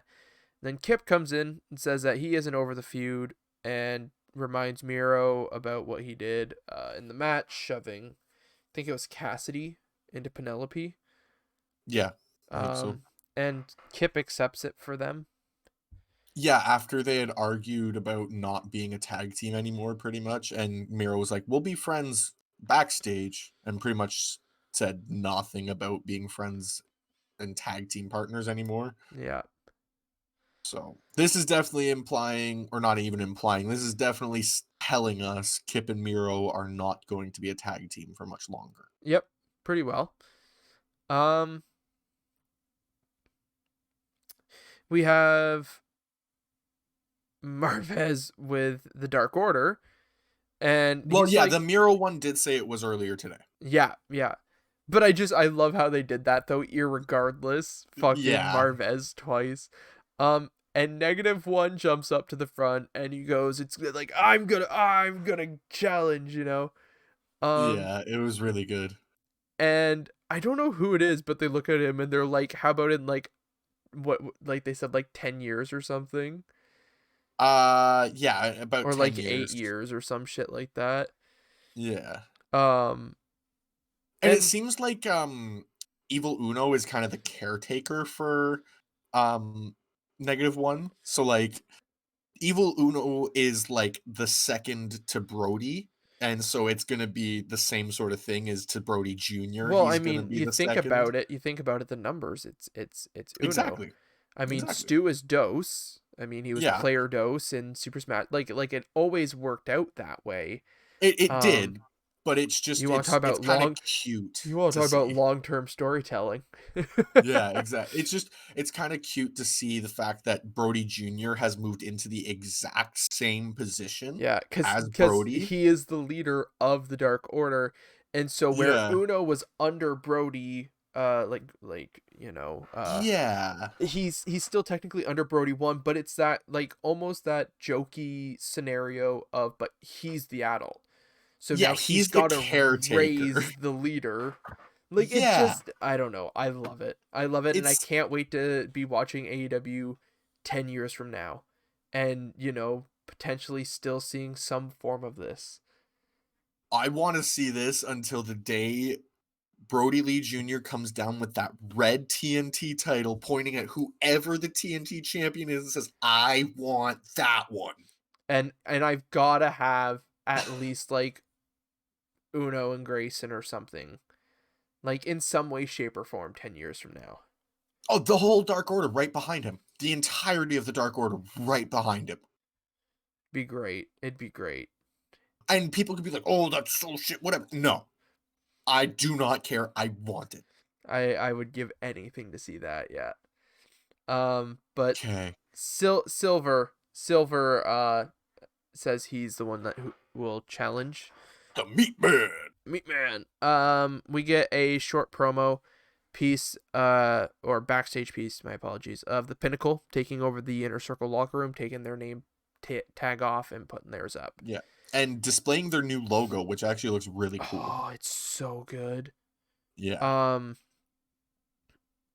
And then we get what, in my opinion, has been probably out of the women's matches, one of the best, if not the best, women's match of the year. And it's in there probably for one of the best in general of the year. Okay. Now, we're going to go back to 2020, Caleb, of the exact same time. You just heard somebody say Britt Baker had one of the best women's matches in AEW history. Me a year ago, I probably would have laughed so loud in your face. It's not funny. Yeah. Yeah. I would have looked at you and said you were the craziest fucking person on planet Earth. Yeah. And I'm sitting here in 2021 saying Britt Baker has put on one of guaranteed a qualifier for match of the year. Yeah. 100%. I just said those words, and you know what? It's not a thing that I'm like, I can't believe it or something like that. I'm glad. Good on her. That's the thing. If I ever sit here and go about somebody kind of coming into the business, it's not that I don't want them to succeed. I 110% want them to, but I'm going to be on their ass until they do. Because when you have critics, this goes back to the beginning of the show. You're allowed to have critics in that. Because when you have critics, you get better. Exactly. My prime example, we'll talk about her later, is Belair. I want her to do better. You know I what? just don't care about her gimmick. In 5 years, you know, if I can turn around and 100% probably say Belair will have a match of the year if she is on Possibly. that same growth. That's the thing. Yeah. I would have never told you a year ago, like, if within 12 months that I'd say Britt Baker was getting match of the year, I would have laughed at you. But Dr. Britt Here we Baker, are. DMD, along with Rebel at ringside against Thunder Rebel, not Rosa. Reba. Yep. In a lights out, unsanctioned falls count anywhere. Fuck. I'm going to put some spots here that I have that I really liked. But do yourself a favor. Go fucking watch it. Sorry for anybody who I just headbutted my mic. Go fucking watch it. As well as there is a like 3-minute after the show video. Watch it. It is so good, showing them after the show. Tony Khan's praising Britt Baker. We get an interview with Rosa. We get some behind the scenes of Britt getting tacks taken out and shit, like seeing the actual damage. It's phenomenal. It's like 3.5 minutes. It's worth it on their YouTube. Rebel actually uses the crutch to start the match on Rosa. We have Sheeta watching on backstage, Jade Cargill in the stands. Some really good moments. I mean, brawling on the outside, suplex into a stack of chairs. Lots of good shit. If you have anything you want to mention, let me know. I know you're hitting all the spots right now. The next spot, really, Britt set up in the corner, has ladder shoved in her face. Thunder Rosa drop kicks it, and it fucking catches Britt, and she starts bleeding real good. Thunder Rosa's already bled at one point in this match already too. And let me say, Britt bleeding, as much as that sucked for her, I'm sorry, you just got one of the best shots ever. You know how Cody and Dustin hugging in that blood will forever have something from Double or Nothing. That's going to be something that follows Britt Baker as a good thing. Well, it's like when Becky broke her nose because of Jax. Steve Austin with the blood running down his face and the sharpshooter. Iconic. Yep. Exactly. It's the exact same premise here. But yeah, she's bleeding good. I I think I mentioned it to you prior to. It's part of my worst of the night. The ref in this match was really calling for them, and I don't know Yeah. why. The thing is it just the match was fantastic, but if the ref would have been a little further back and I didn't notice him so much, it'd be great. Because my next point is Thunder Rosa literally has a ladder and is going somewhere with it, and the ref walks right in front of her, Yeah. and I'm like, dude, no, this is not okay. No, Um, exactly. they fucking set up to do a fucking tack spot, which I'm shitting myself. It's They been a while since actually, I've seen Tax. The last time I saw them was in person. the last spot that I can remember is Kingston and Cody on Dynamite. Did they run a tax spot? Yeah, Cody got powerbombed into tacks. I don't remember that. Why don't I remember that? Oh yeah, yeah. There's been a handful of tack spots. The one I can vividly remember was us watching Smash. Yeah. Well, that was a while ago too. It's a long time ago now. But yeah, Rebel goes through a fucking table on the outside. Good on her. Yep. Britt gets power bombed into the tax. Fuck, man. Um, and then they fucking at one point are rolling in them. Like, And okay, I said this to you. I don't know what would hurt more, being dropped on them or slowly having them pop into your skin. oh, it just when you get that like phantom pain almost of just Yeah. knowing that feeling. I oh my god. Yeah. Because See, there'd be pressure, pressure, pressure, pop. see, I always say I'm a crazy fucking guy when it comes to wrestling. Like I could be told I had a heart condition and I'd still step in a ring to do something. But I don't know if I'd ever do a tack spot. I don't know if I have the ability to do a tack spot. I definitely would never do the light tubes in that. I do No, table. fuck that. Um, Table for sure. Chair if shot. if I'm being honest, I've already done taken chair shots from friends when we were a little younger and Do shit. not try this at home. Me Try and it at my me and my friends had ladder matches with the 3-4 ladders we'd have in the backyard where we'd literally slam each other on ladders and like there was nosebleeds to come out of those things.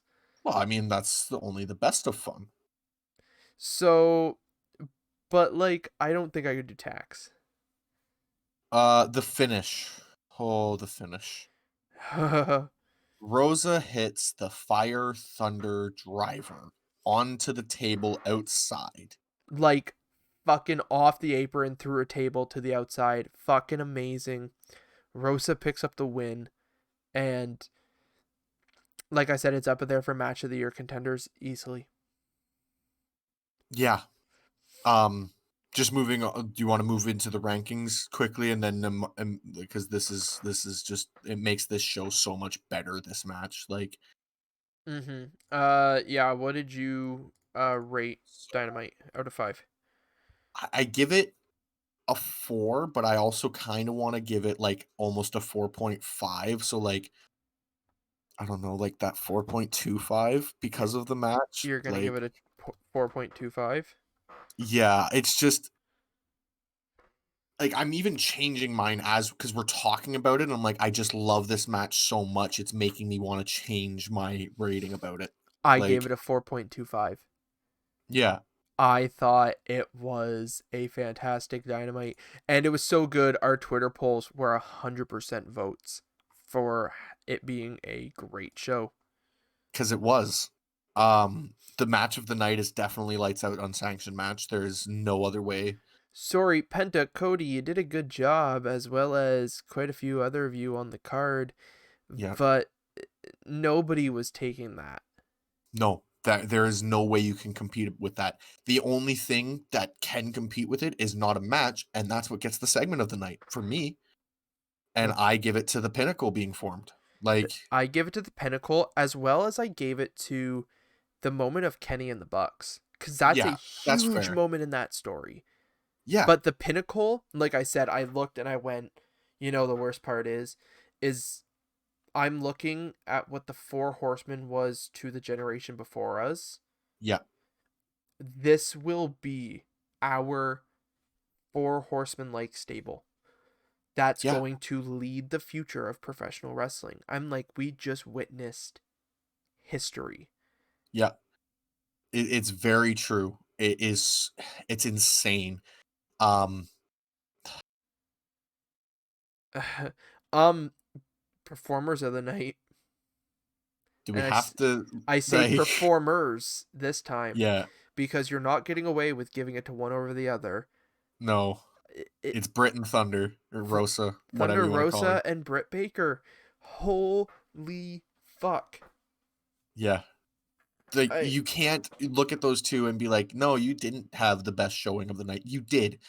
Not even a promo can do better than that. I'm sorry, as good as Tully's promos were, as good as MJF was on the mic, you can't touch what those two did. Yep. Now, the worst of the night. In no way do I think this was a bad thing. It just kind of felt unnecessary. It was the 10-man tag. That's fair. Like it wasn't a bad match. It just felt like, again, similar to what happened in Impact. We just didn't need this. You could have done it, split it up into a couple different matches, and I think it would have been fine. That is completely fair. Yes. Um I gave it specifically to the referee in the main event That's fair. That is because absolutely like I fair. said, I'm enjoying the match, but the worst part is, and like I said, as the way the match went, it's match of the year. But that referee was so fucking annoying. And I'm Yeah, sorry, I understand you were doing your job. I'm not trying to be an ass towards you. The thing is, it wasn't you who wanted to be involved in that. That was just your job. But it being on TV, that ref was just so fucking involved in it. I was like getting pissed yeah. off. It honestly, I see where you're coming from thinking back to it. It's almost my same gripes I had with Aubrey's first match with ever reffing that I saw of her. I was Yeah, like, you're just trying to be in the camera a little too much. yeah. But that's mine, anyways. Yeah. We good to move Yeah. on now? Yeah, let's move on to NXT. So we can just kind of half-ass run through NXT and SmackDown now, so we don't take another fucking 2 hours. We have Finn Balor come to the ring. Actually, he's already entering the ring. Yeah. And cuts a promo about how he's beating everyone in his way, and tells Karrion Kross that at Takeover his time's up. Kross and Scarlett come down. Everything happens for a reason. Oni and Danny interrupt. They And ask. Scarlett's pretty. Oh yeah, sorry. I'll let you continue. They say that Finn should be facing Pete Dunne, which I was annoyed with because I'm like, he's already beat Pete. Fuck off. Yeah. And Scarlett. Yeah, sorry. Go ahead. Scarlett seduces them into defending their tag titles in against Finn Balor and Karrion Kross. Yep. No other way to say it. There is no other way of saying that, and I'm sorry it has to be said like that. That is what happened. She seduced them, and yes. Anyways, Dexter Loomis against Austin Theory. Theory's backstage talking to Johnny and Candice on like the iPad or whatever. Yeah, man, we can't specify. We're not sponsored by anybody, man. Yeah, yeah. They're at home. They tell Theory it's his final step of his therapy. He has to do it alone. In reality, from my knowledge, they are quarantined. More than likely, but they can't say that. But Drew can. Yeah, but match is pretty decent. At one point, Yeah. Loomis helps Theory up, and Theory hugs him. And then I like Yeah. how Loomis tries to transition it into the choke.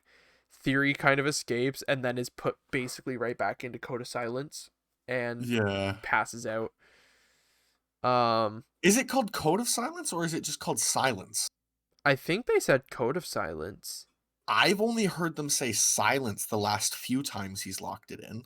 Yeah, see, they said Code of Silence this week, which I found weird because Okay. I thought it was always just silence.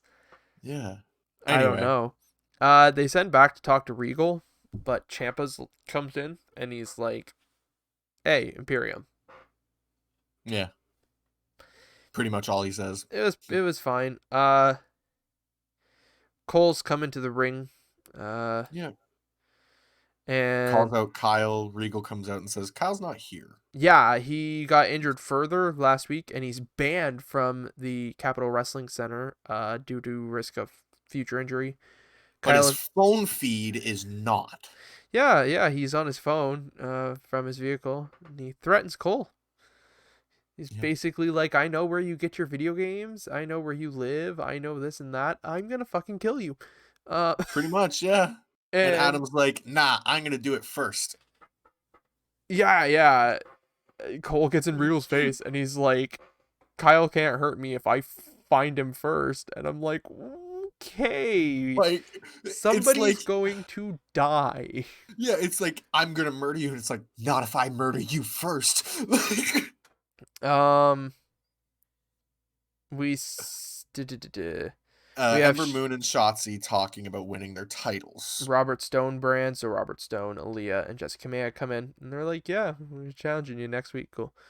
Um, Jordan Devlin arrives in a red convertible Mustang. yeah. Um, And then we just get a tag match. yeah, Legado del Fantasma with Santos Escobar at ringside versus Breezango. We exactly knew where this was headed. We just didn't need the tag match before it. Legado wins, and then Santos grabs a headset, and he's like, "Yo, Devlin, where Did at?" he only grab a headset? I thought he had a mic. No, it was a headset, man, on That's commentary. hilarious. Devlin's like, "Here am," and then they're like, "Let's fight." We're gonna have a match. Continue, keep going. Devlin headbutts Santos, beats him up a little bit, and that's that. He fucking headbutted him so hard that it busted Santos's mouth open. And Yeah, I Santos is saw like, that. "Oh, there you is. Cool." Yeah. Um, Soiree is coming to NXT. yep. I Uh, don't know who it is. Do you? I think it's Joshi Pro. Oh, okay. So it's somebody who's actually kind of established. Yeah, from my knowledge. Okay. Adam Cole's leaving the Capitol Wrestling Center to find Kyle O'Reilly. We have Dakota Kai with Raquel Gonzalez on the outside against Zoe Stark. Dakota Kai wins, decent match. Yeah. Io Shirai comes out, has a contract in her hand, fucking Look walks right right past. past Dakota Kai, shoves it to Raquel, And then leaves. then leaves. Regal's Regal. backstage, Yeah. and somebody runs up and is like, "Yo, bro, shit's happening. Like, let's go." Yeah. And then we get grizzled young vets talking backstage about MXK or at their house or something. Probably fucking quarantine. Probably, yeah. And then we get Tommaso Ciampa versus Marcel Barthel. Yeah. I don't. Bartel? Bartel? I don't know. I know there's I an heard H them. there, but I think they say it's Bartel. With Fabian Eichner. Fabian Eichner I'm ringside. gonna admit, my note says Ciampa takes out the two members of Imperium and then targets the Marcel. Okay. Because I don't know Imperium that well. I never watched Yeah, NXT so UK. it's Marcel Bartel, Fabian Eichner, Alexander Wolf, and Walter. But we get Champa and Marcel. Good match. Champa wins. And I kid you not, I popped. Fucking Walter, man. Fucking Walter is in NXT. Shit for this, by the way. Like, this is a big fucking deal, man. Yeah, and they're like, "Oh, it's Walter. He's back." No. We're in a fucking pandemic still. And this, I'm sorry, this is. When it's something like this, it's on the scale almost because of the circumstances that we're in. As somebody, I mean, he hasn't been on NXT for a while, but it's almost like he's not been on TV for a lot of people. And he just fucking returned. Make it a big deal. Exactly, and they were just like, "Oh my god, Walter's coming down to the ring." And he fucking kills Champa. Yeah. Also, The Ring is de this setting up Janeiro Ciampa versus Walter for the UK title? at Stand and Deliver. Takeover Yeah, I Stand think and that's what it's Deliver. Yep. called. Yeah. Yeah, that'll be the Awesome. world title of night 1. Awesome. Yep. Oh, I agree. Awesome. Give me it. Shove it down my throat. Let's do it. Anyways. Not like that. Not like that, you. Yeah, Imperium attacks Ciampa. And then we have Regal outside. Kyle O'Reilly and Adam Cole are fucking getting arrested. Yeah. And Cole says that he tried to run him. Was it off the road or run him over? Yeah. Run him off the road. Yeah. And I'm sitting here. I mean, I shouldn't have been, but I was chuckling because I'm like, these fucking guys. Okay. Like. Did you see the 3-minute clip they released of the whole segment? No. It's on like Twitter or something. Son of a They bitch. like Regal comes in, he yells at the cops like, "What's going on here?" And Cole's like explaining the whole like it lasted a good 2-3 minutes, their whole argument, and they only showed about 20 seconds of it. I'm gonna have to go and find that. Fuck. Yeah. LA Knight is backstage cutting promo on his way to the ring. Bronson Reed walks behind him into his locker room.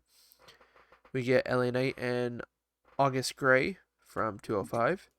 My initial one when I saw the person was LA Knight versus Yes. I don't know why I knew who he was, but I did. You knew who that was? Yep, I've seen him wrestle, and I don't know why or where. I think he wrestles on 205, but I don't watch 205, so I don't know where the fuck I have seen August Gray. Like there's times I'm like, LA Knight takes control of the guy and slams him. Here's the issue, okay? There are nights, we've talked about it before on this podcast, pot is legal in Canada. There is nights where I get very stoned, and I sit and watch about 6 hours of professional wrestling. It's fair. And the thing is, it is always a mix of shit I've never seen, shit I've watched a million times, shit I haven't watched in 10 years, and everything in between. Yeah. Up to the point where I've sat and probably watched about a season's worth of Total Divas clips. You haven't watched a full season of Total Divas? No. I watched the first 2 seasons when it was coming out. I watched about half the first season and then stopped. The only reason I would do it is because I happened to find the channel E. Like I found E on my TV, and I was like, "Well, I guess I'll record this." I kind of want to watch Ms. and Mrs., but I kind of don't. The clips look funny, but I don't know if I could watch the whole show. I don't think it'd be entertaining enough.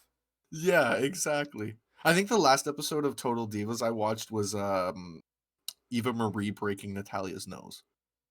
Fucking Eva Marie. Oh my god.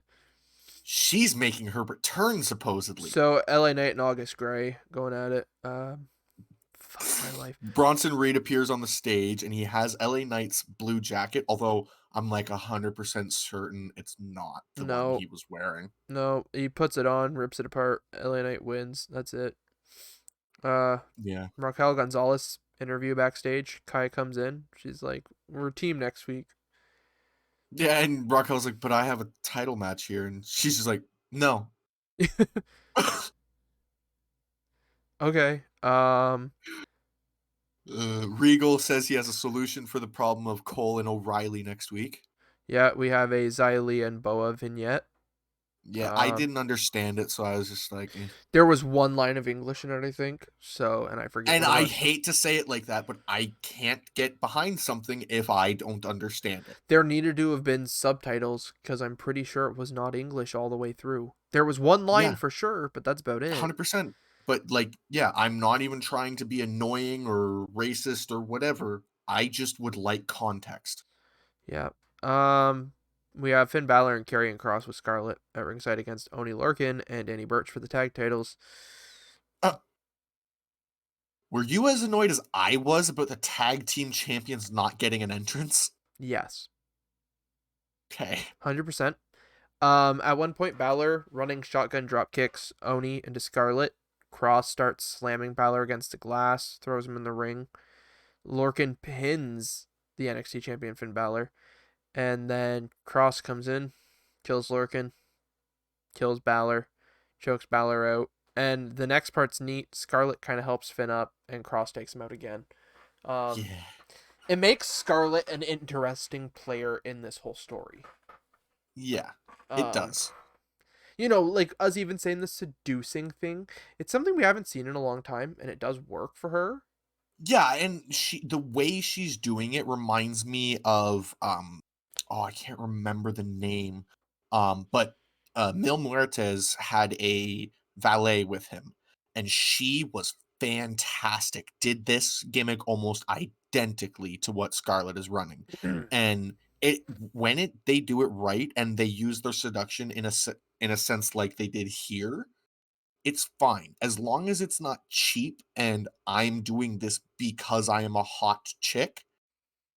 No, she used it almost like it was a psychological seduction that she did.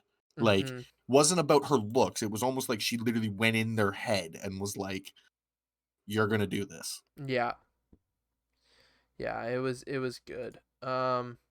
Yeah, not to go on a rant there, but No, yeah, no, you're good. What did you rate out of 5 for NXT? I feel like this is a like it's not low, but like I gave it a 3. It's a good show, but I didn't feel like it was a fantastic show. Uh, I gave it a 3.25. Yeah, so you know what I'm talking about. Like there were parts where I could have given it higher, but at the same time I'm like, eh. Yeah, no, I agree. I agree. Who is your match of the night?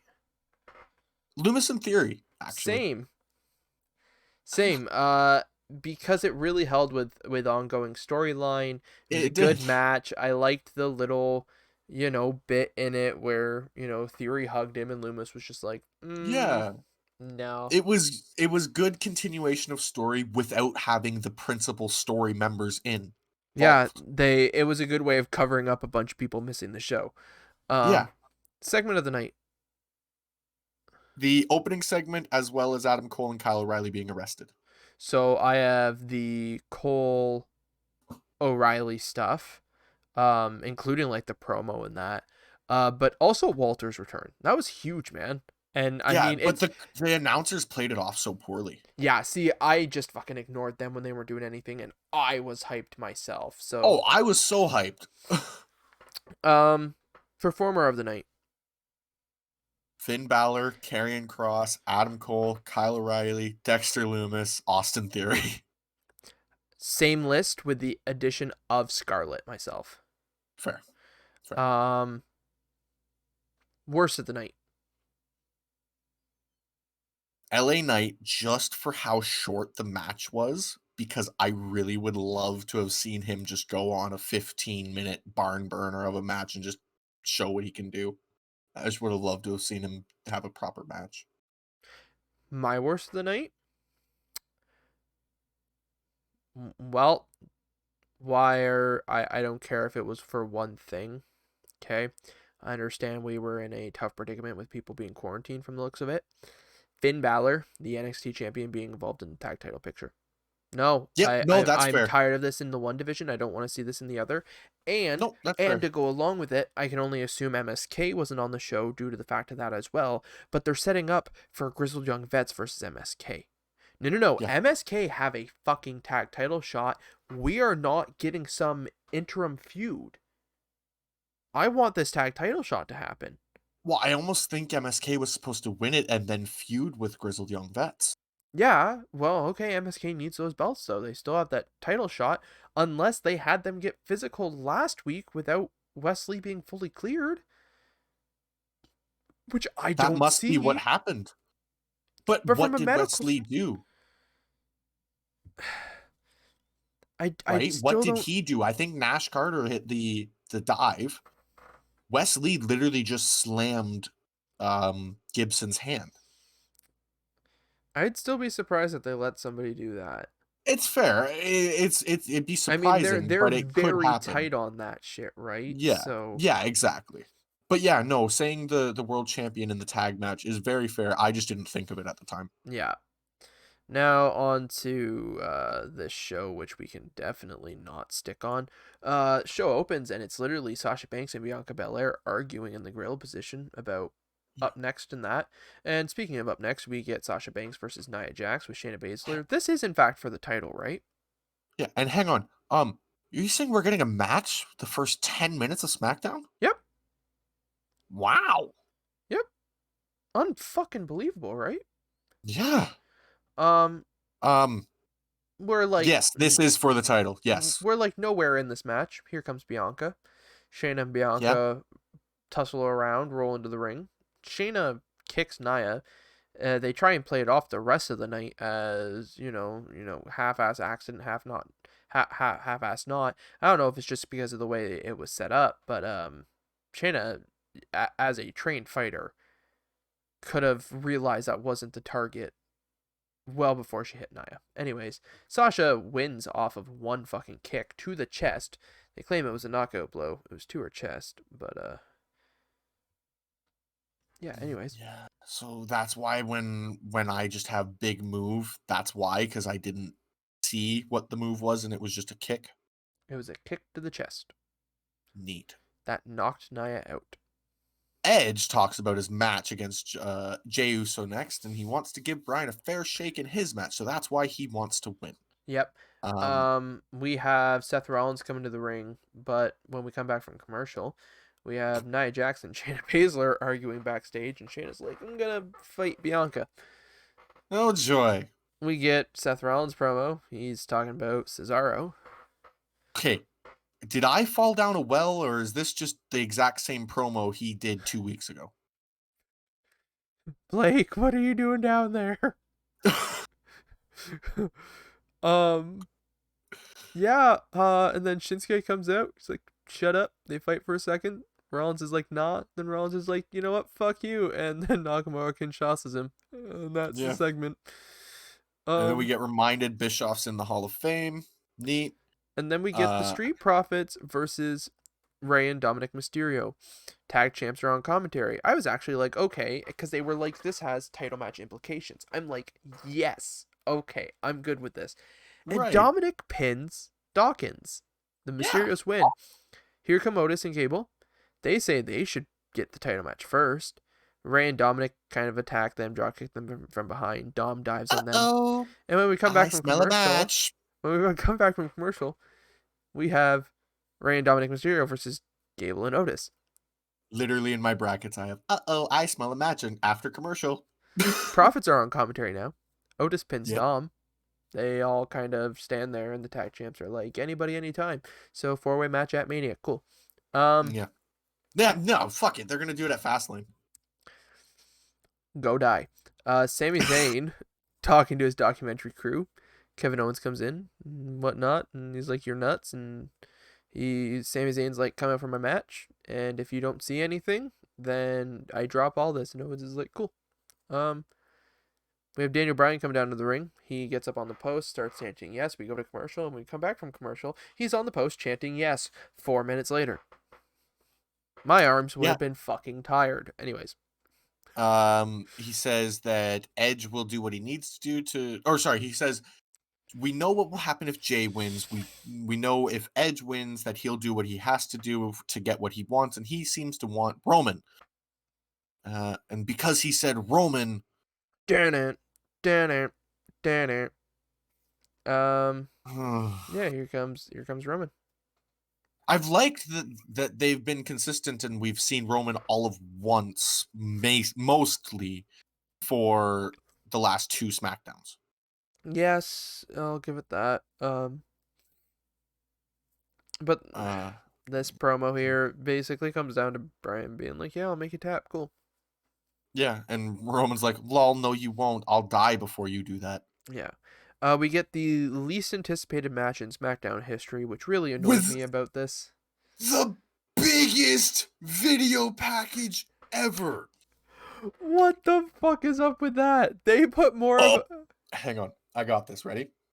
Up next, you have the most unexpected match in the world. Sami Zayn versus King Corbin in a match nobody wanted.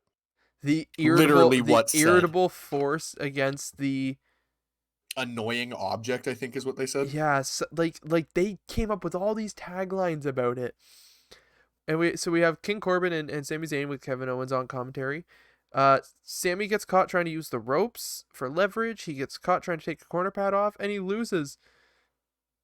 And he's arguing with Owens. Owens says he saw nothing. The ref was officiating. He walks away, and I literally typed as Sammy walked away. I went, Sammy turns around and Helluva kicks Owens. Sure enough, Sami Zayn Helluva kicks Owens in the fucking head. Neat note here, Corey Graves actually goes down for the check on Owens, the finger squeeze check, which he's caught on camera and stops for a second. And when they show slow-mo, holy fuck. You can see Zayn go for the slap and pull his hand away. I thought that was a cool thing. I chuckled about it. That's hilarious. Next we get the best segment of the night. For sure. Apollo Crews and Big E backstage interviews. Didn't feel like a normal Big E interview. Apollo still in the accent. I'm sorry. I love Apollo Crews. This accent blows in my opinion. Big E's like, fuck Sunday. Crews is like, cool. They both leave their individual rooms. Big E hops on a golf cart to find Apollo. Finally finds him. They fucking brawl about. Officials break him up, and Apollo's like later on a different golf cart. And then where are we? Bianca Belair versus Shayna Baszler. Banks comes out, then doesn't. Yeah, she comes out. She's like, no, I'll watch from the back. And you think we're gonna get a match, right?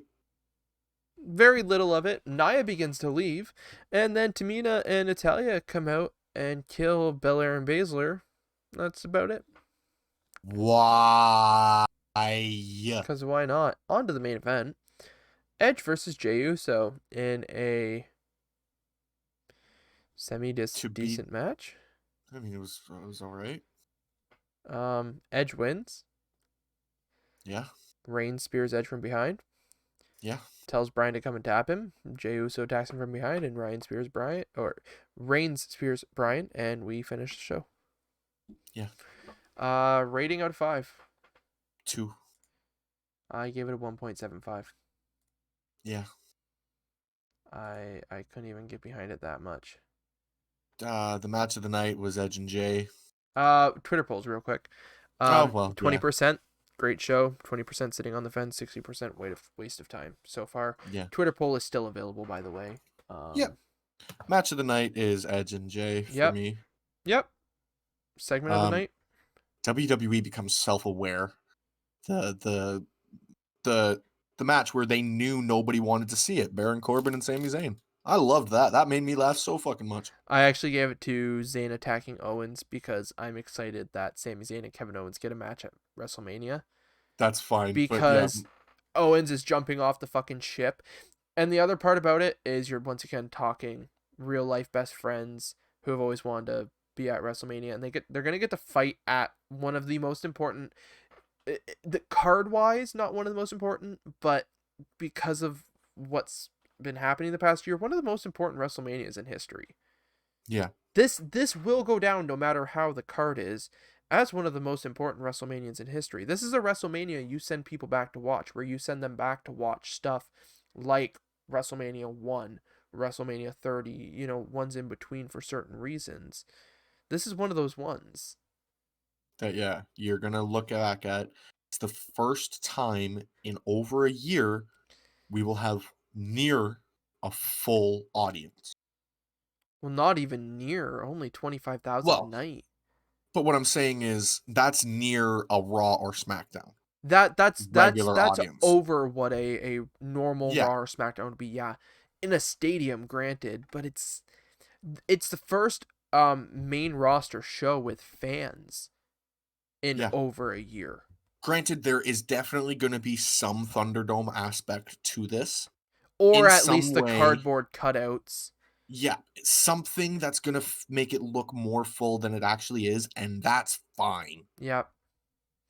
But But yeah, it'll be awesome that they get that match, because I assume that's where that's going, and I hope it does. Performer of the night. Edge. Yep. Worst of the night. The tag title mess, both the women's and the men's, like they both felt really messy. So I gave it to the women's tag title picture again. I gave it to the fact that we had the Mysterios and the Street Profits, and then the Mysterios and Otis and Gable just to fuck up that whole title picture. And I also gave it to Apollo Cruz's accent because I don't like it. I'm done acting like it's okay. I don't like it. I don't like it at all. I don't want to voice my opinions any further on it.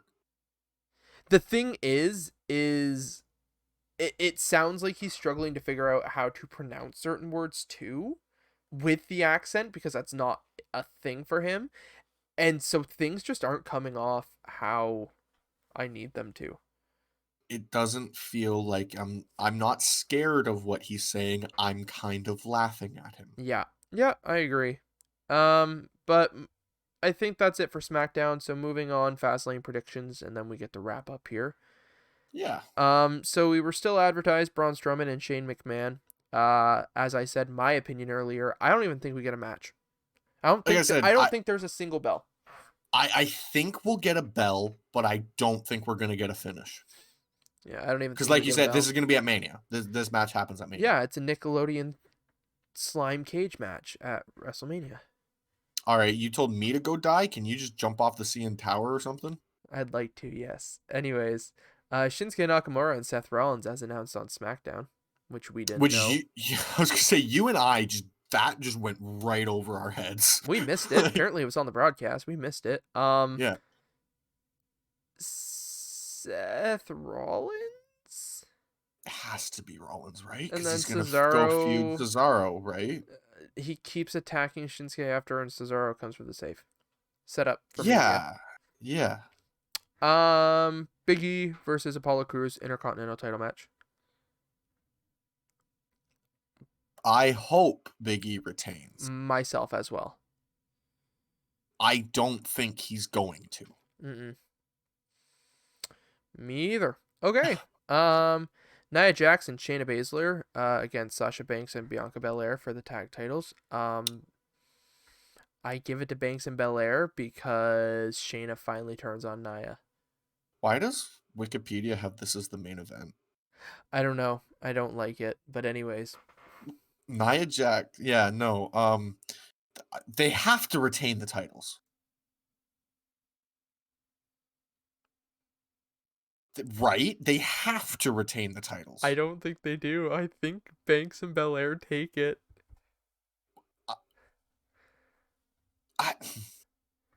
Because the thing is either that way they don't have to worry about that title picture on the show, or night one, we get Sasha Banks and Bianca Belair defending against 3 other teams. Baszler. They lose the titles to Jackson Baszler.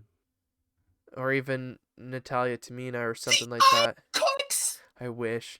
Anyways, oh my God, WWE! If you could make that's one a surprise return. That's a surprise return. We have a triple threat set up on night one. It's them, Nia Jax, Shayna Baszler, and Natalia Tamina, and we Titus have O'Neil comes out. Titus come out and be like, "We got another team," and it's the Iconics, and the Iconics win the titles to set up the division again. And then we get them night 2, because the thing is, they didn't do it last year. They've got to do it this year because they know it works for New Japan. So, moving on, Drew McIntyre versus Sheamus in a no holds barred. I didn't know it was no holds barred. Drew obviously wins. Like, duh. Right? I don't know. I think they do not set up for a fucking triple threat. Don't say that to me. I think they're setting up for a triple threat match. That, or we're not going to get Drew versus Lashley. It's going to be Lashley versus Lesnar. No. I don't want that either. Drew wins and we get Bobby and Drew. It's just the predictable one. Like, let's just leave it there. And that's why WWE won't do it. Second most important match of the night. Roman Reigns against Daniel Bryan for the Universal title. I was gonna say, I thought you were special guest enforcer. Yeah. I'm no Uh fucking idiot. Second most important match of the night. yeah. Um, I'd love to see Bryan win it. I'd I'd love love to to see see him him win win it, it but it's not gonna because happen. I'd love Bryan Edge at Mania. That'd be like, oh my god, Daniel Bryan versus Edge at WrestleMania. The What only the fuck? the only thing I see is Edge screwing Reigns out, Bryan winning it, and that's the triple threat world title. And we just get Drew and Bobby to give Drew his solo thing, because the thing is, the women's Royal Rumble winner match will be night 2, and this will close out night 1, because they want Drew to have his big celebration at the end of night 2, beating Bobby. You know they're going to give Fair. Edge night 1. I don't want it to be. I want Edge to main event night 2, because Drew But that McIntyre also even said means it. Night 2 is the night people give a shit about. but that also means Reigns doesn't main event night 2, and I'm okay with that. You know he's going to main event at least one of the nights. That's fine. We've just discussed the important And one. that's their way of setting up Edge and Reigns after the show, but putting the title on Edge, because Edge will pin Bryan, and that way we get Edge and Roman, and we put Roman over again. Because that's what they're doing. It may not be what I What? want, but that's the way we go. Okay, You how give about Edge this? his Mania moment, and then you give Roman the Yeah. title back. We give Edge's Mania moment, and then we pick a person who is. We pick Adam Cole, the Edge of this generation, to retire Edge. I still don't see Edge retiring for probably another 2-3 years. Fine, give him a 2-year title reign then. Yeah, fucking right. He's gonna be lucky if he holds it for over 100 days, which pisses me off. No, He'll we're be putting it lucky if he back holds on. it that day. We're putting it back on Roman, because Roman is the face of the company for the next 10 years, whether any of us like it or not. Miz gets his Money in the Bank contract back and cashes in at Mania.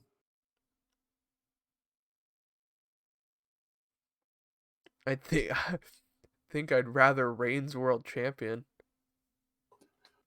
I don't know. I don't think I'd be able to do the whole Miz briefcase thing again. I think that would be it. Yeah, I'd be like, okay, this is the last Money in the Bank then. Like, Yeah, like I don't want a gimmick pay-per-view. I don't want to see the match again because I'm fucking yeah, tired of it. you just fucking killed the whole gimmick by doing that. Like, but And moving on, the two, most important match of the night, the Alexa Bliss first, oh, hang on, the first intergender pay-per-view match since since Armageddon 2003. at Armageddon. 2003. Yeah. Yeah, Go Alexa ahead. Bliss versus Randy Orton. Like, what? Oh, baby. This is gonna be a And good match. the intergender tag team match, by the way, at that Was that what it show was? was Lita and Trish Stratus versus Chris Jericho and Christian. I didn't know that was a thing. It was a 6.5 minute match. You said 6.5 minutes? 6.5. I heard 6.5. I thought I said 6.5, but then again, it is fucking 1:15, and I'm running off of like 3 hours of sleep. Hey, I'm on that same one. Yeah, for like 2 days, so it's wonderful. Um, who wins? Uh, Like I said, I think you said something about the Dark Orton. I think we get some gimmicky shit. I think we have Orton versus Dark Orton. Orton wins. It flickers back. It's Bliss on the ground. It was an illusion. So we have a decently edited match. You know, it'll be the Orton in the hoodie, so it's probably somebody else. It's pre-taped, obviously. similar height to Orton, similar build. Yep. There's people And on that then roster. exactly. And then we flip back and it's Bliss out, you know, like we said, maybe even some of the black goo or something. And Yeah. I think this is when, I don't know if we get the Fiend, because we talked about him waiting until Mania and him being this crazy thing. Or maybe we get, the thing is, if we're pre-taping an Orton versus Orton, just give us the most batshit crazy thing. honestly, put this on as the main event and do the craziest fucking mystical power bullshit that you can pull off. I don't know what it is, but do the most wackadoo. I'm sorry, you ended TLC with a man getting burned alive. You can end this pay-per-view with the most wackadoo thing ever and make us care about Orton Fiend more than we already do. He could literally take Tony's words and be like, what do you expect us to just blow them up? But that's what I mean. Like, We're that leaving could happen. Tropicana Field. Plant C4. Yeah, like, boom. Well, who says this match has to happen in the Thunderdome? Like, it could be done in wherever. We see Orton, we hear beep, beep, beep, and then we get a shot of them imploding the fucking Silverdome in Michigan. Oh my god, the Fiend blew up the Thunderdome! You missed the perfect opportunity to call it, what did, like, call it the inverse of Hogan's fuck up? Well, he called the Superdome the Silverdome. That's So what I mean, so call it the Superdome. The Superdome, brother. Oh, that would have been good. But, Think ahead next time. yeah, I know, sorry. Main event, though? Yeah. I think it main events and closes the show in a ridiculously awesome way, so. Do you know what I've just realized, though? Yo. Where's the WWE champion?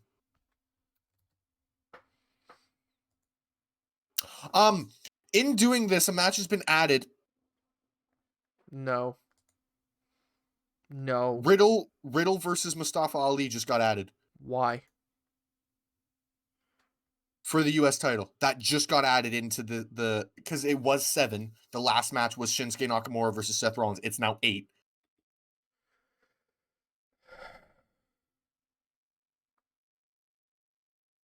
Okay. Okay. Sure. I don't know what to say. I'm trying to find a post on this on Twitter or something. So the stipulation on Drew and Sheamus was not announced on Raw. I thought it was. No. From what I'm reading is it was announced on their social media. Interesting. Okay, so Mustafa Ali versus Riddle for the title. Who wins? Riddle? It would have to be Riddle, right? I guess. I don't know. How did that happen? What? Like, nothing's been announced on social media anywhere. Yeah, I have no idea. Or is somebody just messing with us? Somebody just edited this one. Lol. I'm reading it on Are you? on a site that it was added. Oh, and by the way, apparently Kylie Ray is still under contract with Impact Wrestling. Yeah. Oh, well, then there we go. Now their problems are solved. I don't mean to sound like a dick, but that's 12. Anyways, I think that's it for this show. Yeah, I'm sorry to be angry at the end there, but it's 12 people on your roster. Yep. Like, So yeah, thank you everybody for tuning in to this edition of Walking the Ropes. Yeah, we got Fastlane Sunday. We will most likely cover that on our Tuesday broadcast along with Monday Night Raw.